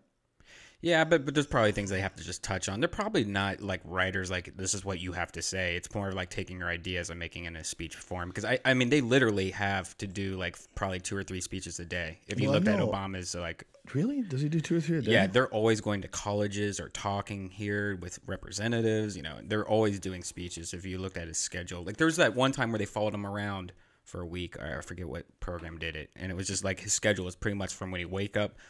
Just going from one place to another, giving a speech. Fuck. Either way, write your own speeches, bitch. I think he does, actually. And one of his most famous speeches is one that he wrote. One of the ones when he was running for office. He's a smart guy, and he's a very good speechwriter. But the whole idea of having a speech written out for you by a bunch of other people is kind of offensive to me. It's like, what the fuck are you doing being the leader if you've got all these people telling you exactly what to say, and you know you're following all these charts and graphs, and this is what the people want, and so let's give them this, and this is sort of in the middle, and we'll lower their expectations with that, and then we'll hit them with this to make them happy. It's like so obvious that we're being played. You know, that's what drives me nuts about speech writing, about the idea of it. So it's just like they're not even trying to pretend that they're not playing you. They're not even trying to pretend that this guy wrote this shit himself. Yeah. You know, he's just up there reading off a fucking teleprompter, and you're just going, yay, and nothing changes. Yeah. I could never do that. I could never do speeches or anything like that. You could, if you wanted to give speeches on podcasting or speeches on something that you know a lot about. Like if you want to give speeches on how to be a good video editor, you could do that. You could easily do like a seminar on video editing. You know, if you ever wanted to, like if people like were into your internet videos, and you could come up with a bunch of bulletin points of things that you need to consider. Like, hey, brevity, you know, you want to make it under 10 minutes. You want this, you want that. True. You know, this is my best video and this is why. And the good thing about this video is it starts off in one point and then it goes back in time, then it brings you forward again, you know, and then you could easily do something like that. Anything that you're into, man, you could teach other people how to do it. Did you hear that Flip Video is no more? What? Cisco bought Flip Video and they axed him. They killed it. Yeah, I always thought for some reason Flip Video was very successful and a big moneymaker. It seems like everybody's got Flip Videos. I see a lot of them. I know Norton had it when Norton was at Austin. He taped all his sets with that shit. Yeah, they killed it for some reason. Is it so good? Is it a big deal? Well, I mean, it's just kind of weird that they did that, you know. You would have never found out about that 20 years ago. Yeah. It would have died unless you were reading the technology page of the New York Times, you know. Right. How the fuck would you have ever known? Yeah. You know, now you get like an email alert from CNN to tell you that Flip Video has been eaten up by Cisco. Yeah. You know? Yeah. It's fucking weird. You know who Scott Adams is? The guy who created Dilbert? Uh-huh. He got busted going online defending himself under a fake name. Are you serious? Yeah. Is that like the weakest shit ever? How did he get busted? And then, I don't know, he got busted. And then he like wrote something about it, admitting it. And this is what he wrote. According to wise and fair denizens of the internet, this is after he's been busted. According to the wise and fair denizens of the internet, this behavior is proof that I am a thin-skinned troll, asshole, dick, fame whore, egomaniac, douche nozzle, misogynist. Wow. That list might sound bad to you, but keep in mind that I was starting from a pretty low base, so I think my reputation is trending up. That's pretty funny. Wow. Yeah. It's in the OC Weekly. If you guys want to read it, it's kind of interesting because they're like, wow, this. So what he did was he logged online, and he did under the name Planned Chaos, and he pretended to be the only person in the world who doesn't hate him. Because I guess he's been getting in trouble lately. I don't remember what it was. I don't remember what exactly he said. He said some things that people thought were questionable. And so people were shitting all over him. I met him. He was on an episode of News Radio. Really? Yeah. That goes to show you how old Dilbert is. Dilbert's been around forever, man. I never got into Dilbert, really. It's terrible. Those cartoons are like the lowest expectation ever for humor and for entertainment value. Yeah. It's amazing that they can make so much money. Like, I used to read Doonesbury, and I remember Doonesbury was the smart one, man. It was really smart. The only time, to me, it was even remotely interesting was when they had Raoul Duke. It was the Hunter S. Thompson character who would come in with guns and start shooting shit up. And, you know, it was like Hunter S. Thompson's, they kind of like, he has his character Raoul Duke from Fear and Loathing in Las Vegas. Mm-hmm. You know, he like, the novel is sort of based on very loosely on him and this his friend Oscar and the crazy shit they did when they were on drugs in Vegas. Right. And this guy from Doonesbury just sort of co-opted that character, sort of stole his intellectual property and started using it as characters inside of his Doonesbury comic. I thought that was kind of cool. Like, that was kind of funny that he did that. It was those were fun. Mm-hmm. But other than that, like, most of it was like really like nothing. It's like the jokes were like, whew.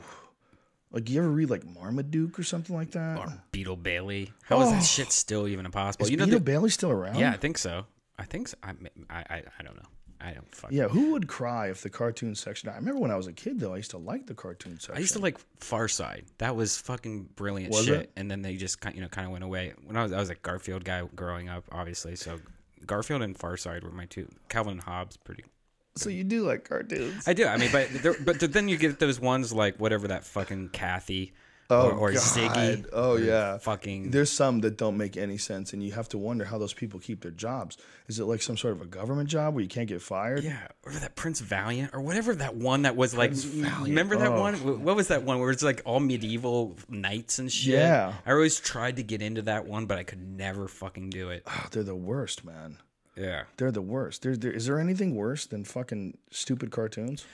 There's no lower standard. You know, like, have you ever like read a cartoon and laughed? No. Like, holy shit, that's Far funny. Side. Far Side, definitely. Really? Yeah, Far Side's. You never read any of the Far Side? I never got into it, man.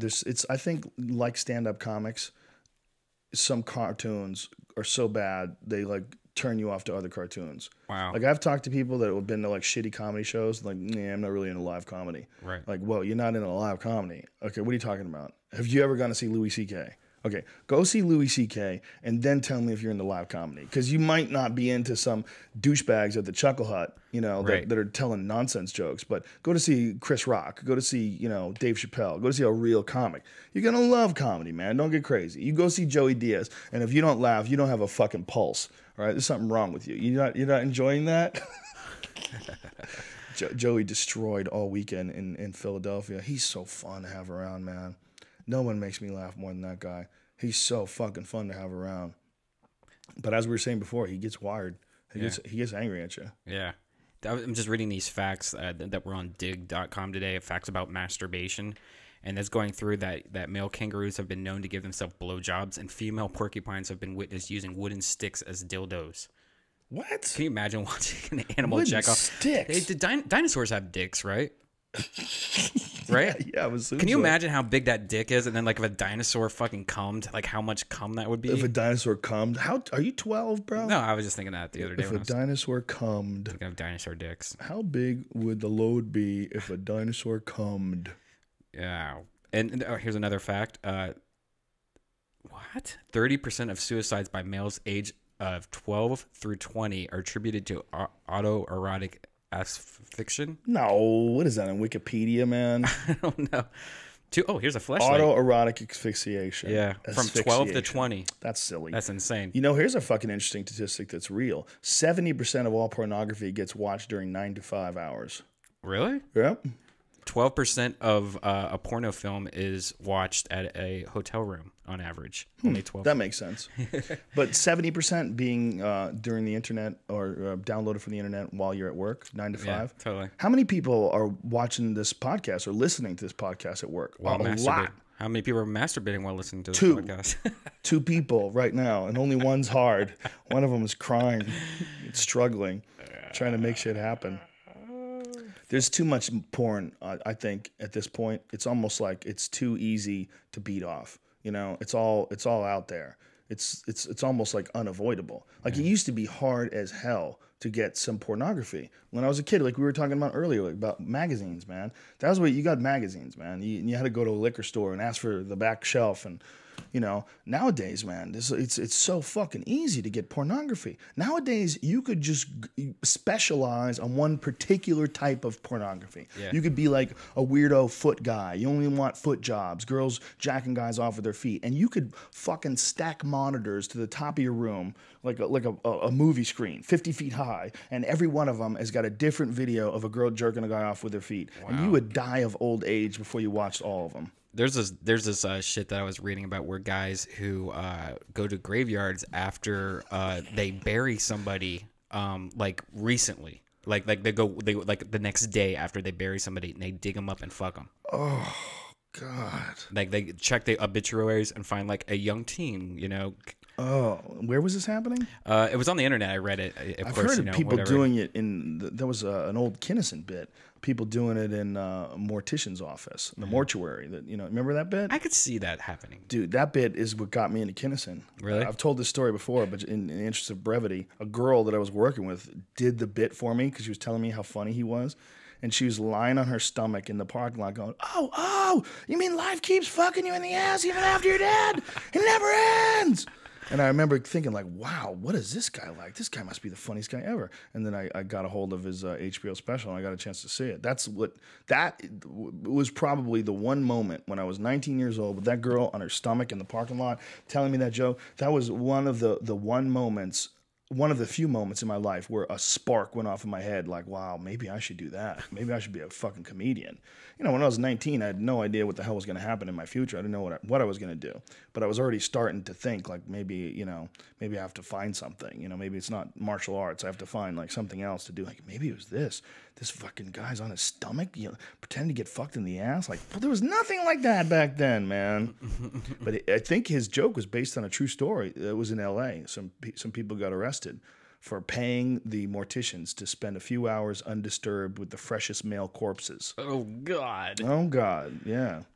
I think if I was a mortician, and I think if you get a hot chick, that there'd be sometimes you're sitting in this basement by yourself, you'd be like, I'm definitely going to touch this videos online. There's photos online of guys fucking dead bodies. I don't think I could fuck it. There's a photo online of a guy with this, where I don't know if it's still up. This is years ago. This was in the late 90s, early 2000s. And it was a whole sequence of photos from start to finish of this woman being on the slab. She's clearly dead, you know. And then, you know, him putting his penis inside of her. I've seen that. Yeah. And it's like, whoa, dude. You know, he didn't just take these photos of someone's daughter and someone's sister or someone's wife. He fucked her and took pictures of it and then put it online. You know, it's some fucking crazy shit, man. I wonder how many people who get into like what the number is. How many people who get into being a mortician or being how many of them are for into, the sex? Yeah, how many are fucking around with bodies? I'm sure it's very high, man. I'm never surprised at the things I hear, and I think if you were into fucking dead bodies, that would be the number one thing to do. How good is the meat in the dead body? Is it? I'm sure it's solid juicier. As a rock? I'm sure it's juicier. I mean, you know what I'm saying? I mean, well, is the person's is rigor mortis set in? Can they fix that? Is there a way that they can have rigor mortis not set in? Like, what happens when they embalm them? Don't they pump out all the? I mean, what is rigor mortis? What does that come from? That's where Do you know what it comes from? I think that's when you die, the body just stiffens up. But I don't think it's. I think it's pick immediate. Up a squirrel off the road. Yeah, I don't think it's immediate. I don't No? think it's immediate. I think it takes a few hours. Oh. Yeah. So maybe if you get the person right after they die, they'd be still pliable. Yeah, but don't you like when you die? You just automatically piss and shit yourself and all that crap. You just clean them up, man. If you're gonna fuck a dead body, you can't have high standards, son. Yeah, that's. You kind of have to warm them up, maybe get some lamps or a heated blanket and let them sit in there for a while or something like that. Put them in a warm tub. Not warm enough to cook them. Oh, God. You know, the cool thing is that you could just pretty much fucking rip skin if you like wanted to fuck that ass really hard, you know, and you just fucking start ripping it. Never have to worry about her getting hurt, right? Yeah. That's true. I guess you could think about it that way. She's a gagger. It's going right through the back of her throat. Something about disrespecting dead bodies, it's particularly offensive, particularly unsavory. You know, the idea of disrespecting someone's body, their vessel while they're gone. You know, it's so inhuman. You know, there's something about it that's like, it's very creepy, right? Yeah. One of the creepiest things, that and eating it. Eating someone's body after they're dead. Yeah. I was listening to Casey Kasem. They were. He's still around? I don't know if he's still around. They had him on the radio though. He might be dead, but they had they were playing ones from the 1970s. I was in Philly, and Philly has this one badass radio station. I tweeted it. I don't remember the name of it. It's like WOGL. WGOL. And it was all like one badass song. It would be like Pink Floyd, and then it would be Michael Jackson, and then it would be like Sam Cooke. I mean, it was like some serious fucking jams, one after the other. And it was at this pool hall that we were playing at, and they played like repeats of like the countdown show, and I forgot like Casey Kasem with the countdown. Wow! And he would. You just pulled that out. I don't know. First time I've ever done that too. That was awesome. Here we go. This request comes. Now go, hey Scooby, come over here. Casey Kasem with the countdown. I can't even do. I have to. If I heard him, I can do it. Do you know he was Shaggy? Really? Yeah, in Scooby Doo. Oh yeah, I did know that. Yeah. Zonks, zoinks. But he was one of the songs. Apparently, was about cannibalism. And I don't know the song, but it was about some people that, it was like the Donner Party. It was about like, some people that, the Donner Party story. Yeah. They were headed to the West Coast, and they got stuck in the mountains of Colorado, and they ran out of food, and some people died, and they ate the dead bodies to stay alive. Trey Parker made a film about it. Did he really? Yeah, Cannibal the Musical. What's it? Cannibal the Musical? Yeah, When it's his did first this? movie he made in college with Matt Stone. It's fucking brilliant. That's really funny because they're from Colorado too. Yeah. Yeah. I fucking love it. Is it? It's a brilliant movie. Cannibal the Musical. Yeah. Okay, I'll have to check yeah, that out. Amazon that shit. But Casey Kasem was going off, Casey Kasem, about this. Sometimes you have to make decisions. And it was like, the decision was like, we like stopped playing. We're like, what the fuck? It's like, you have to make a decision between eating the body or dying yourself. And we're like, what the fuck, Wow. man? What a weird, top 40 or whatever the fuck it was. Or, I don't know what that song is. I mean, I think it was a request. I only like tuned into it halfway while he was saying it. But, it was one of the weird things. This next song deals with cannibalism. It was like, what? Like, how many times in history have people had to eat people to stay alive? There's only like a few recorded instances, right? Yeah. There's that soccer team that crashed in a plane crash, and they made that movie about them. Remember? What was that? Alive? They're spooning that guy's ass out. Oh, yeah. I forgot about that. The frozen ass meat with a spoon. That was a freaky ass movie, man, when that airplane broke apart. Yeah. Yeah. Tubes made out of metal aren't really meant to fly through the fucking sky. Yeah. You know what I was thinking the other day is what happened to all those Lost people? You notice how like all those actors from Lost were such a high in their career, and now do you see any of them? They burnt off. You didn't want to have anything to do with them. Jack was pissing me off, man. I know.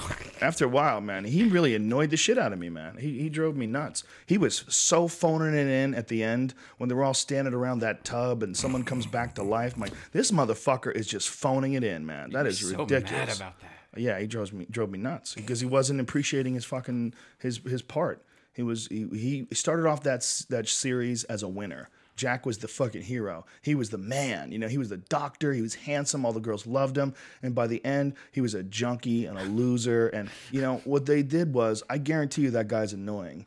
I guarantee you that actor is annoying. And they're like, fuck this guy. Like, well, let's start making him a douchebag and start slowly like making him more and more annoying. Yeah.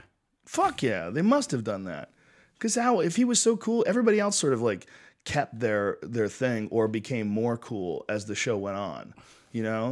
Like the really hot girl with no ass. What's her name? The really pretty one with the dark hair. What the fuck is Beautiful Kate. face. Kate. I don't remember her. She sort of became cooler as time went on. Got her shit together. Yeah. Raised that girl's baby. She had like a lot of good positive attributes. John Locke became like mysterious and sort of magical and sort of figured out the world. Jack just became a junkie. Yeah. Just became a fucking loser, man. Yeah. He just slowly. Well, there's fell a reason apart. for that. If you saw the last episode, Fuck you'd that know. last episode can suck my dick. I ain't fucking with that, man. I think there's I can't believe some you watched freedom. that much, and there's some freedom in walking away for it, man. Yeah, but you watch so much of it that you might as well see what happens. There's some freedom in just saying no. You don't have me anymore. You fucks. You can't own me, bitch. I'm not your whore. All right. I'm not tuning in every week to watch your stupid commercials just so you can trick me with your silly storyline. I don't even watch TV anymore, it seems like. But once you start fucking throwing in like time travel and shit like they did, now we're in 1970. All right. Oh, you don't even know what happened. You fucks. You can do anything you want. You fucks. Well, there's a reason why. Yeah. The reason do you want to know? I can tell you. The reason now. is they can suck Would you it. like to know? Nope. I don't want to know. You don't and want to know the I love end? that you want me to know and that I don't want to know. I love that. There's freedom in that, man. All right. He was a girl the whole time. He was a girl? Oh, good. Good. He seemed Kate. like a girl. He was Kate. Seemed like he was on his period for 10 years. Fucking twat. Oh, Jesus. Anything else before we get going? There was some questions on the Rogan board that I'm perusing through, and some of them we've actually already answered, and some of them. Here's like one. What are your thoughts on listeners supporting the podcast financially?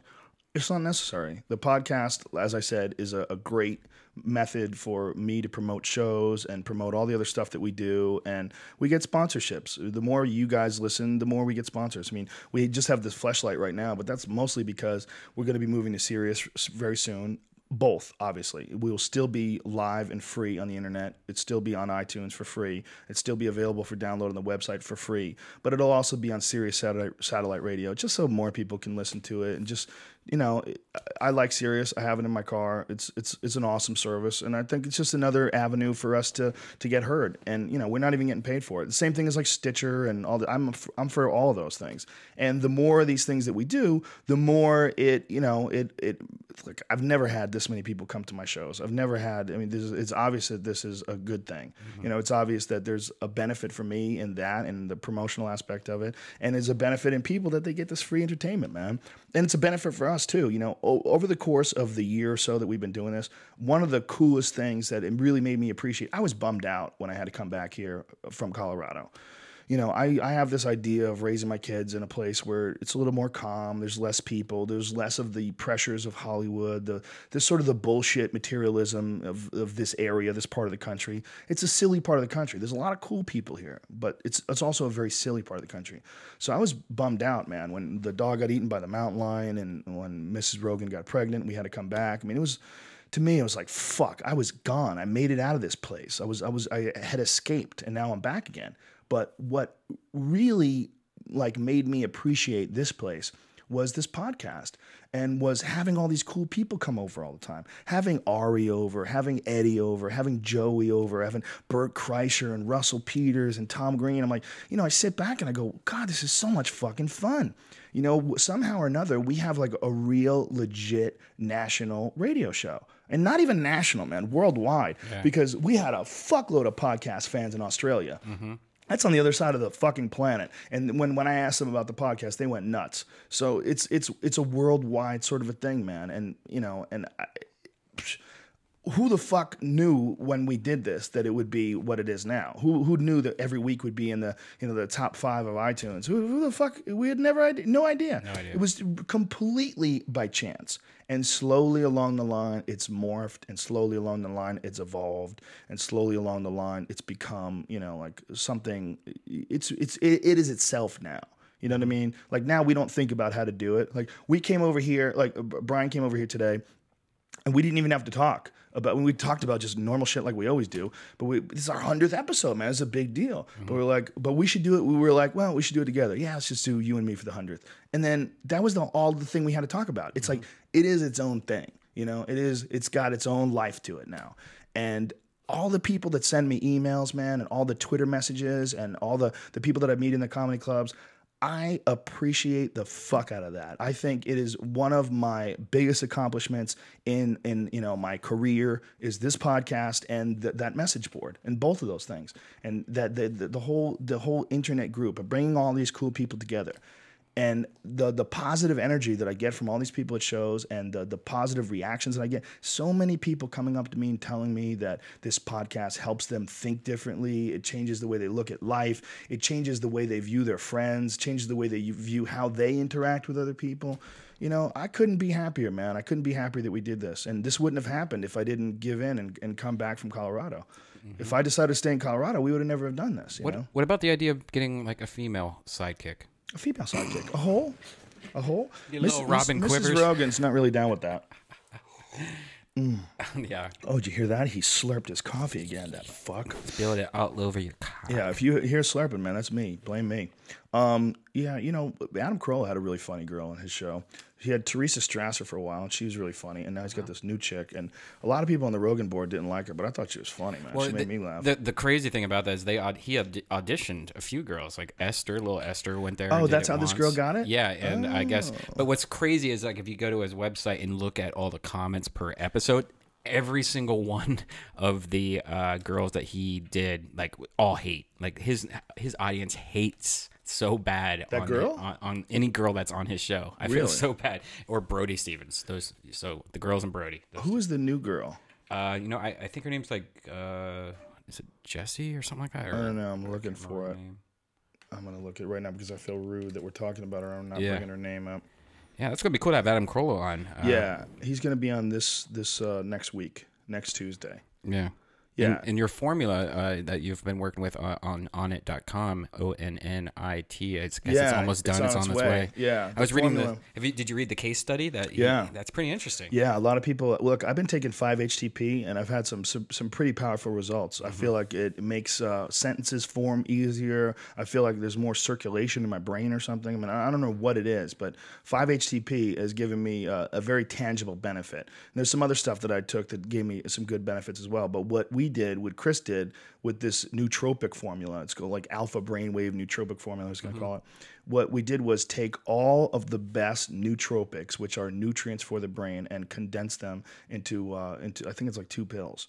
And it's all these people, the case studies, had some really positive experiences with it. Yeah. I'm excited. It's all legit stuff. It's all stuff that people have reported actually helps brain function. We're going to combine it into one thing. And I think nutrition and, mental nutrition and physical nutrition, all of it is one of the most underlooked keys to happiness for people.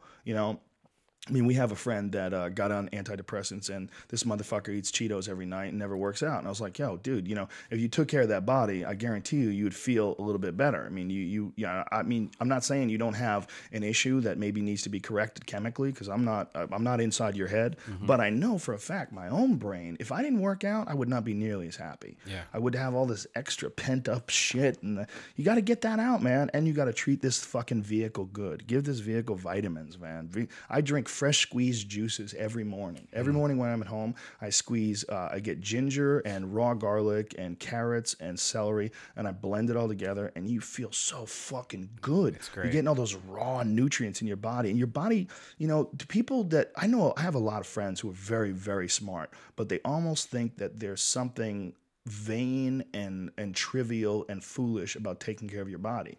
They smoke cigarettes, or they eat shitty food, and they never exercise. They never take care of themselves. Like, man, you're missing out on a big chunk of life.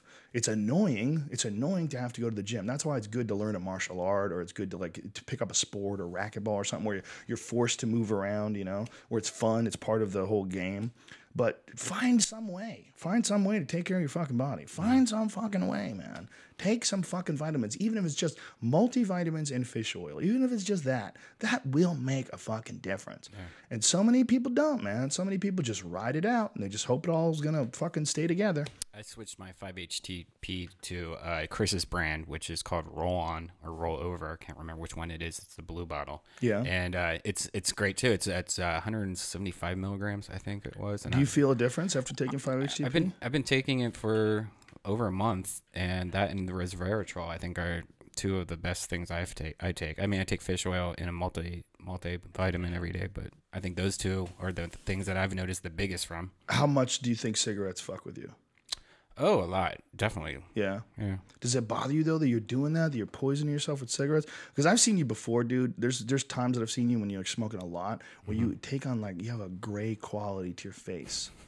It's almost like I'm serious, man. Yeah. When you quit, you know what that gray? You know what that is I have a gray beard. No, and if I shave, it's gray for the first 3 days. No, man. I mean like your eyes, like around your eyes. Like there's something about smoking, something about a lot of that cigarette smoke in your system where like your whole system looks like, it looks like your whole system's being poisoned slowly. Well, it is. Why don't you fucking quit, crazy bitch? I will. You won't. No. What makes you say you're gonna quit? Wait for the first stroke. The best part is that what's gonna do it? And you're gonna go vegan. Follow my grandfather. Go completely your grandfather had a stroke? Yeah, from smoking. Really? Yeah. Oh, look at you, living smart. Yeah. It was like 65. So. Oh, so you feel like you've got a few years? Yeah. Okay.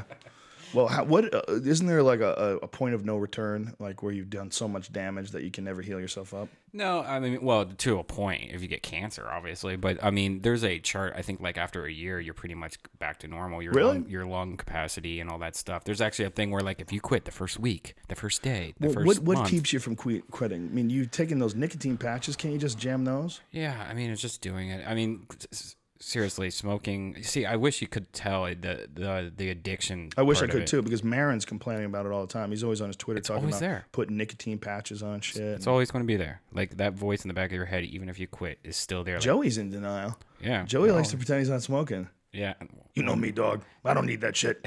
Meanwhile, every time before a show, he's bumming cigarettes off you, right? Yeah. I always have to buy 2 packs every time I'm hanging out with him. Helium gave me some cigars. Helium's the shit. I fucking love it there. Yeah. 2 Heliums we did this month, Portland and Philly. Both of them were fucking awesome. For those folks that are interested in the Massey Hall in Toronto show, the only tickets that are left are like single tickets. But, you know, man, if you want to go, Sit in separate seats. Yeah, sit in separate seats, or, you know, get people to move or something. Who the fuck knows, man? Just go and have fun. It's going to be chaos. And I'm doing it with Sam Tripoli. But other than that, it's sold out. And for the June 11th, I think it's, what is the date? By the way, Sam Tripoli got a faux hawk going on now. Really? Yeah, he That shaved his head. Silly bastard. Sam Tripoli's awesome. I love Sam. And he'll be opening for me in, I said June. But He's so excited about it too. He's like, I'll never play a bigger show than this ever. You know, he's going crazy. And by the way, San Francisco is May 12th through the May 14th, and that's at Cobb's Comedy Club. Yeah, June 10th is the Vancouver date, and April 29th is the Toronto date. And April 29th, like I said, there's only a few tickets left. And then the other thing is Cobb's in San Francisco, yeah, it's already selling very fast, 12th through the 14th. Is that a full Death Squad? Who's going there? Yeah, probably. Whoever's around. You know, if Joey and Ari can do it. You know how we do it? It's like Ari's getting a bunch of headline gigs now, which is very nice. Yeah, Ari's headlining all over the place. He's doing comedy competitions. He's doing comedy festivals. He just got back from Atlanta, and he goes, I realized something. I was like, why does this feel so weird? And then someone said, because you're the most famous comic here. He's like, oh, I'm not comfortable with that. And I go, you're not comfortable with that because that's responsibility. You feel like responsible for like the young pucks. Yeah, you know, like, is that what it feels like? He's like, yeah, that is what it is. I go, you shy away from every responsibility possible. Right. You know, even being like the most famous comedian, like, oh, don't look to me. I don't know nothing. I'm getting out of here. And he just runs away. That dude should be so much bigger. I mean, He's like, gonna be. I was talking to Mary Carey when we had her on the podcast, and she was talking about how she saw you and Ari, and she's just like, what's that guy's name? Ari Shaffir. He was so fucking hilarious. I'm like, wow, you know his name offhand. Well, we talked to her for like 5 hours on the plane too. But yeah, that she did remember his name. Yeah, I mean, look, it's tough these days for a comic to get notoriety just for their stand-up. You know, you have to get on something where people see you. There's just so much entertainment value. You know, you have to have a Comedy Central special. You have to have something. And Ari is at a bit of a disadvantage, just like Joey is, in that they're both ruthlessly dirty. You know, which is really hilarious, but it's hard to clean that shit up for, you know, a 7-minute spot at Live at Gotham or something like that. You know, it was always hard for me too when I first started out to clean it up for like a 10-minute set or a 7-minute set. 7-minute sets are hard in the first place because it's like just getting a joke out. It's like, fuck, you know, when you want to do a set, you want to open up, get their respect, get some laughs, and then slowly settle into your view of things. But you can't do that in 10 minutes, man. In 10 minutes, you got to slam them with some shit and then just get the fuck out of there. And, you know, that's something that Ari hasn't done yet. He hasn't really knocked one out of the park and then got a half an hour Comedy Central special and then got an hour's Comedy Central special. And he doesn't do enough updating on his website either. I've had a website since 1998 and there's thousands of blog entries. You know, I mean, I'm a busy guy. You got to write things. You got to give people things like Twitter. Look, I write a lot of shit on Twitter. It's like, hey, the podcast is about to start, or hey, you know, I'm about to do this gig, or hey, you know, come see me here.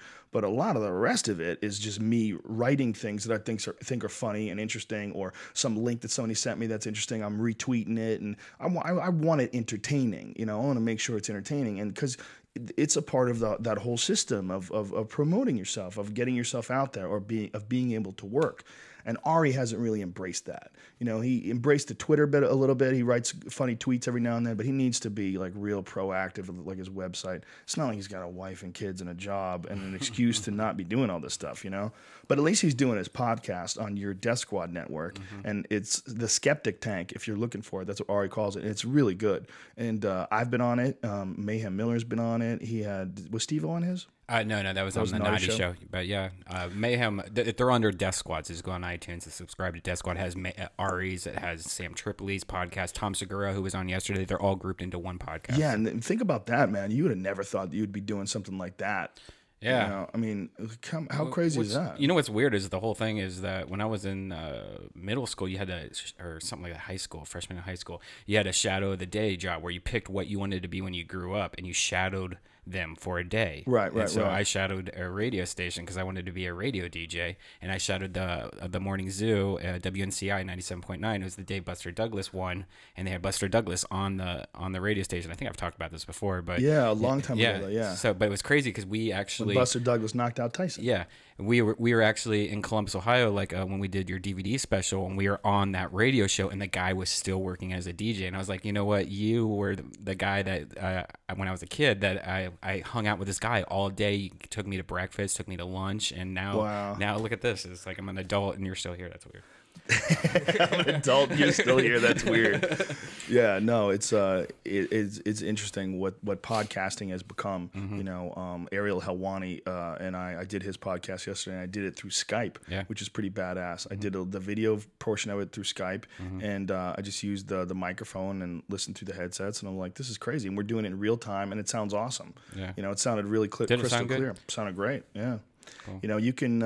It's a different world, man. We live in a different world, and we got lucky. We snuck in right on the ground floor. You know, right. Totally never expected that. I remember all these other people were doing podcasts at the time because I did Adam Carolla's podcast way before I even moved to Colorado. You know, I had done it, you know, and I still hadn't done my own. Well, it's podcasts in general. It's weird how they used to be popular like 4 years ago, like when they first came out and iPods just first came out and they were or whatever. It was huge like who huge. Were the huge ones back then? I remember like Kevin Rose and all those guys from Tech TV had Kevin one. Rose Leo is Bill. Is he the guy that started Dig? Yeah. Same guy? Same guy, Kevin Rose, yeah. Crazy bastard. Yeah. Follow him. He's got some ideas. Well, now he's not with Dig anymore, and everyone's pissed because he pretty much Dig's supposedly gone to shit since he left, and everyone's mad at him, I guess. Well, that's what I've heard. Kevin. I haven't been following I like Dig still. I use Dig all the time. I like Dig, yeah. Dig.com, if you've never been, is an excellent portal for interesting stories. Yeah. There's always, like, I will scroll through the first 4 or 5 pages, and every time I do it, you know, there's always something interesting that pops up. That's where I got that Dilbert story. And, you know, there's always Charlie Sheen asking for custody of his twins.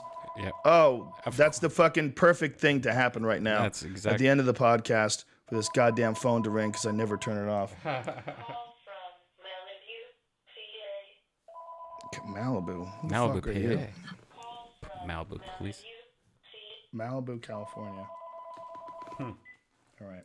Sorry, ladies and gentlemen, for that. Well, that's a sort of an inside joke on this podcast that I'm a retard and I never turn my fucking phone off. The real problem is I'm always usually on the phone right up until the time we start, and then there's a bunch of them and they're cordless, you know, so they're all floating around. I never know where the fuck they are, and I usually just pull the plug out of the wall. I did it yesterday.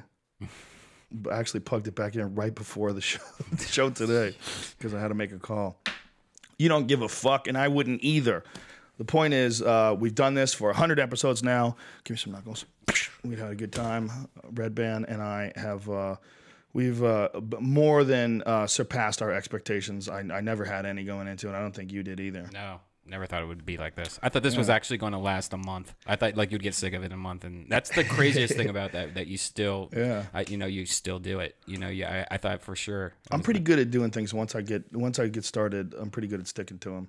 You know, but. It's when I realized it was crazy, when I realized that weird things was happening, was when I asked the crowd in Boston. I did the Wilbur Theater, place was packed, sold out, and I go, how many? And Eddie Bravo was there, and I yelled out to Eddie because I had my 10th Planet Jiu-Jitsu shirt on, and I was like, 10th Planet in the house, and then I yelled out, how many guys listen to the podcast? And they went fucking crazy. It was like 90% of the crowd. And I was like, whoa, really, really.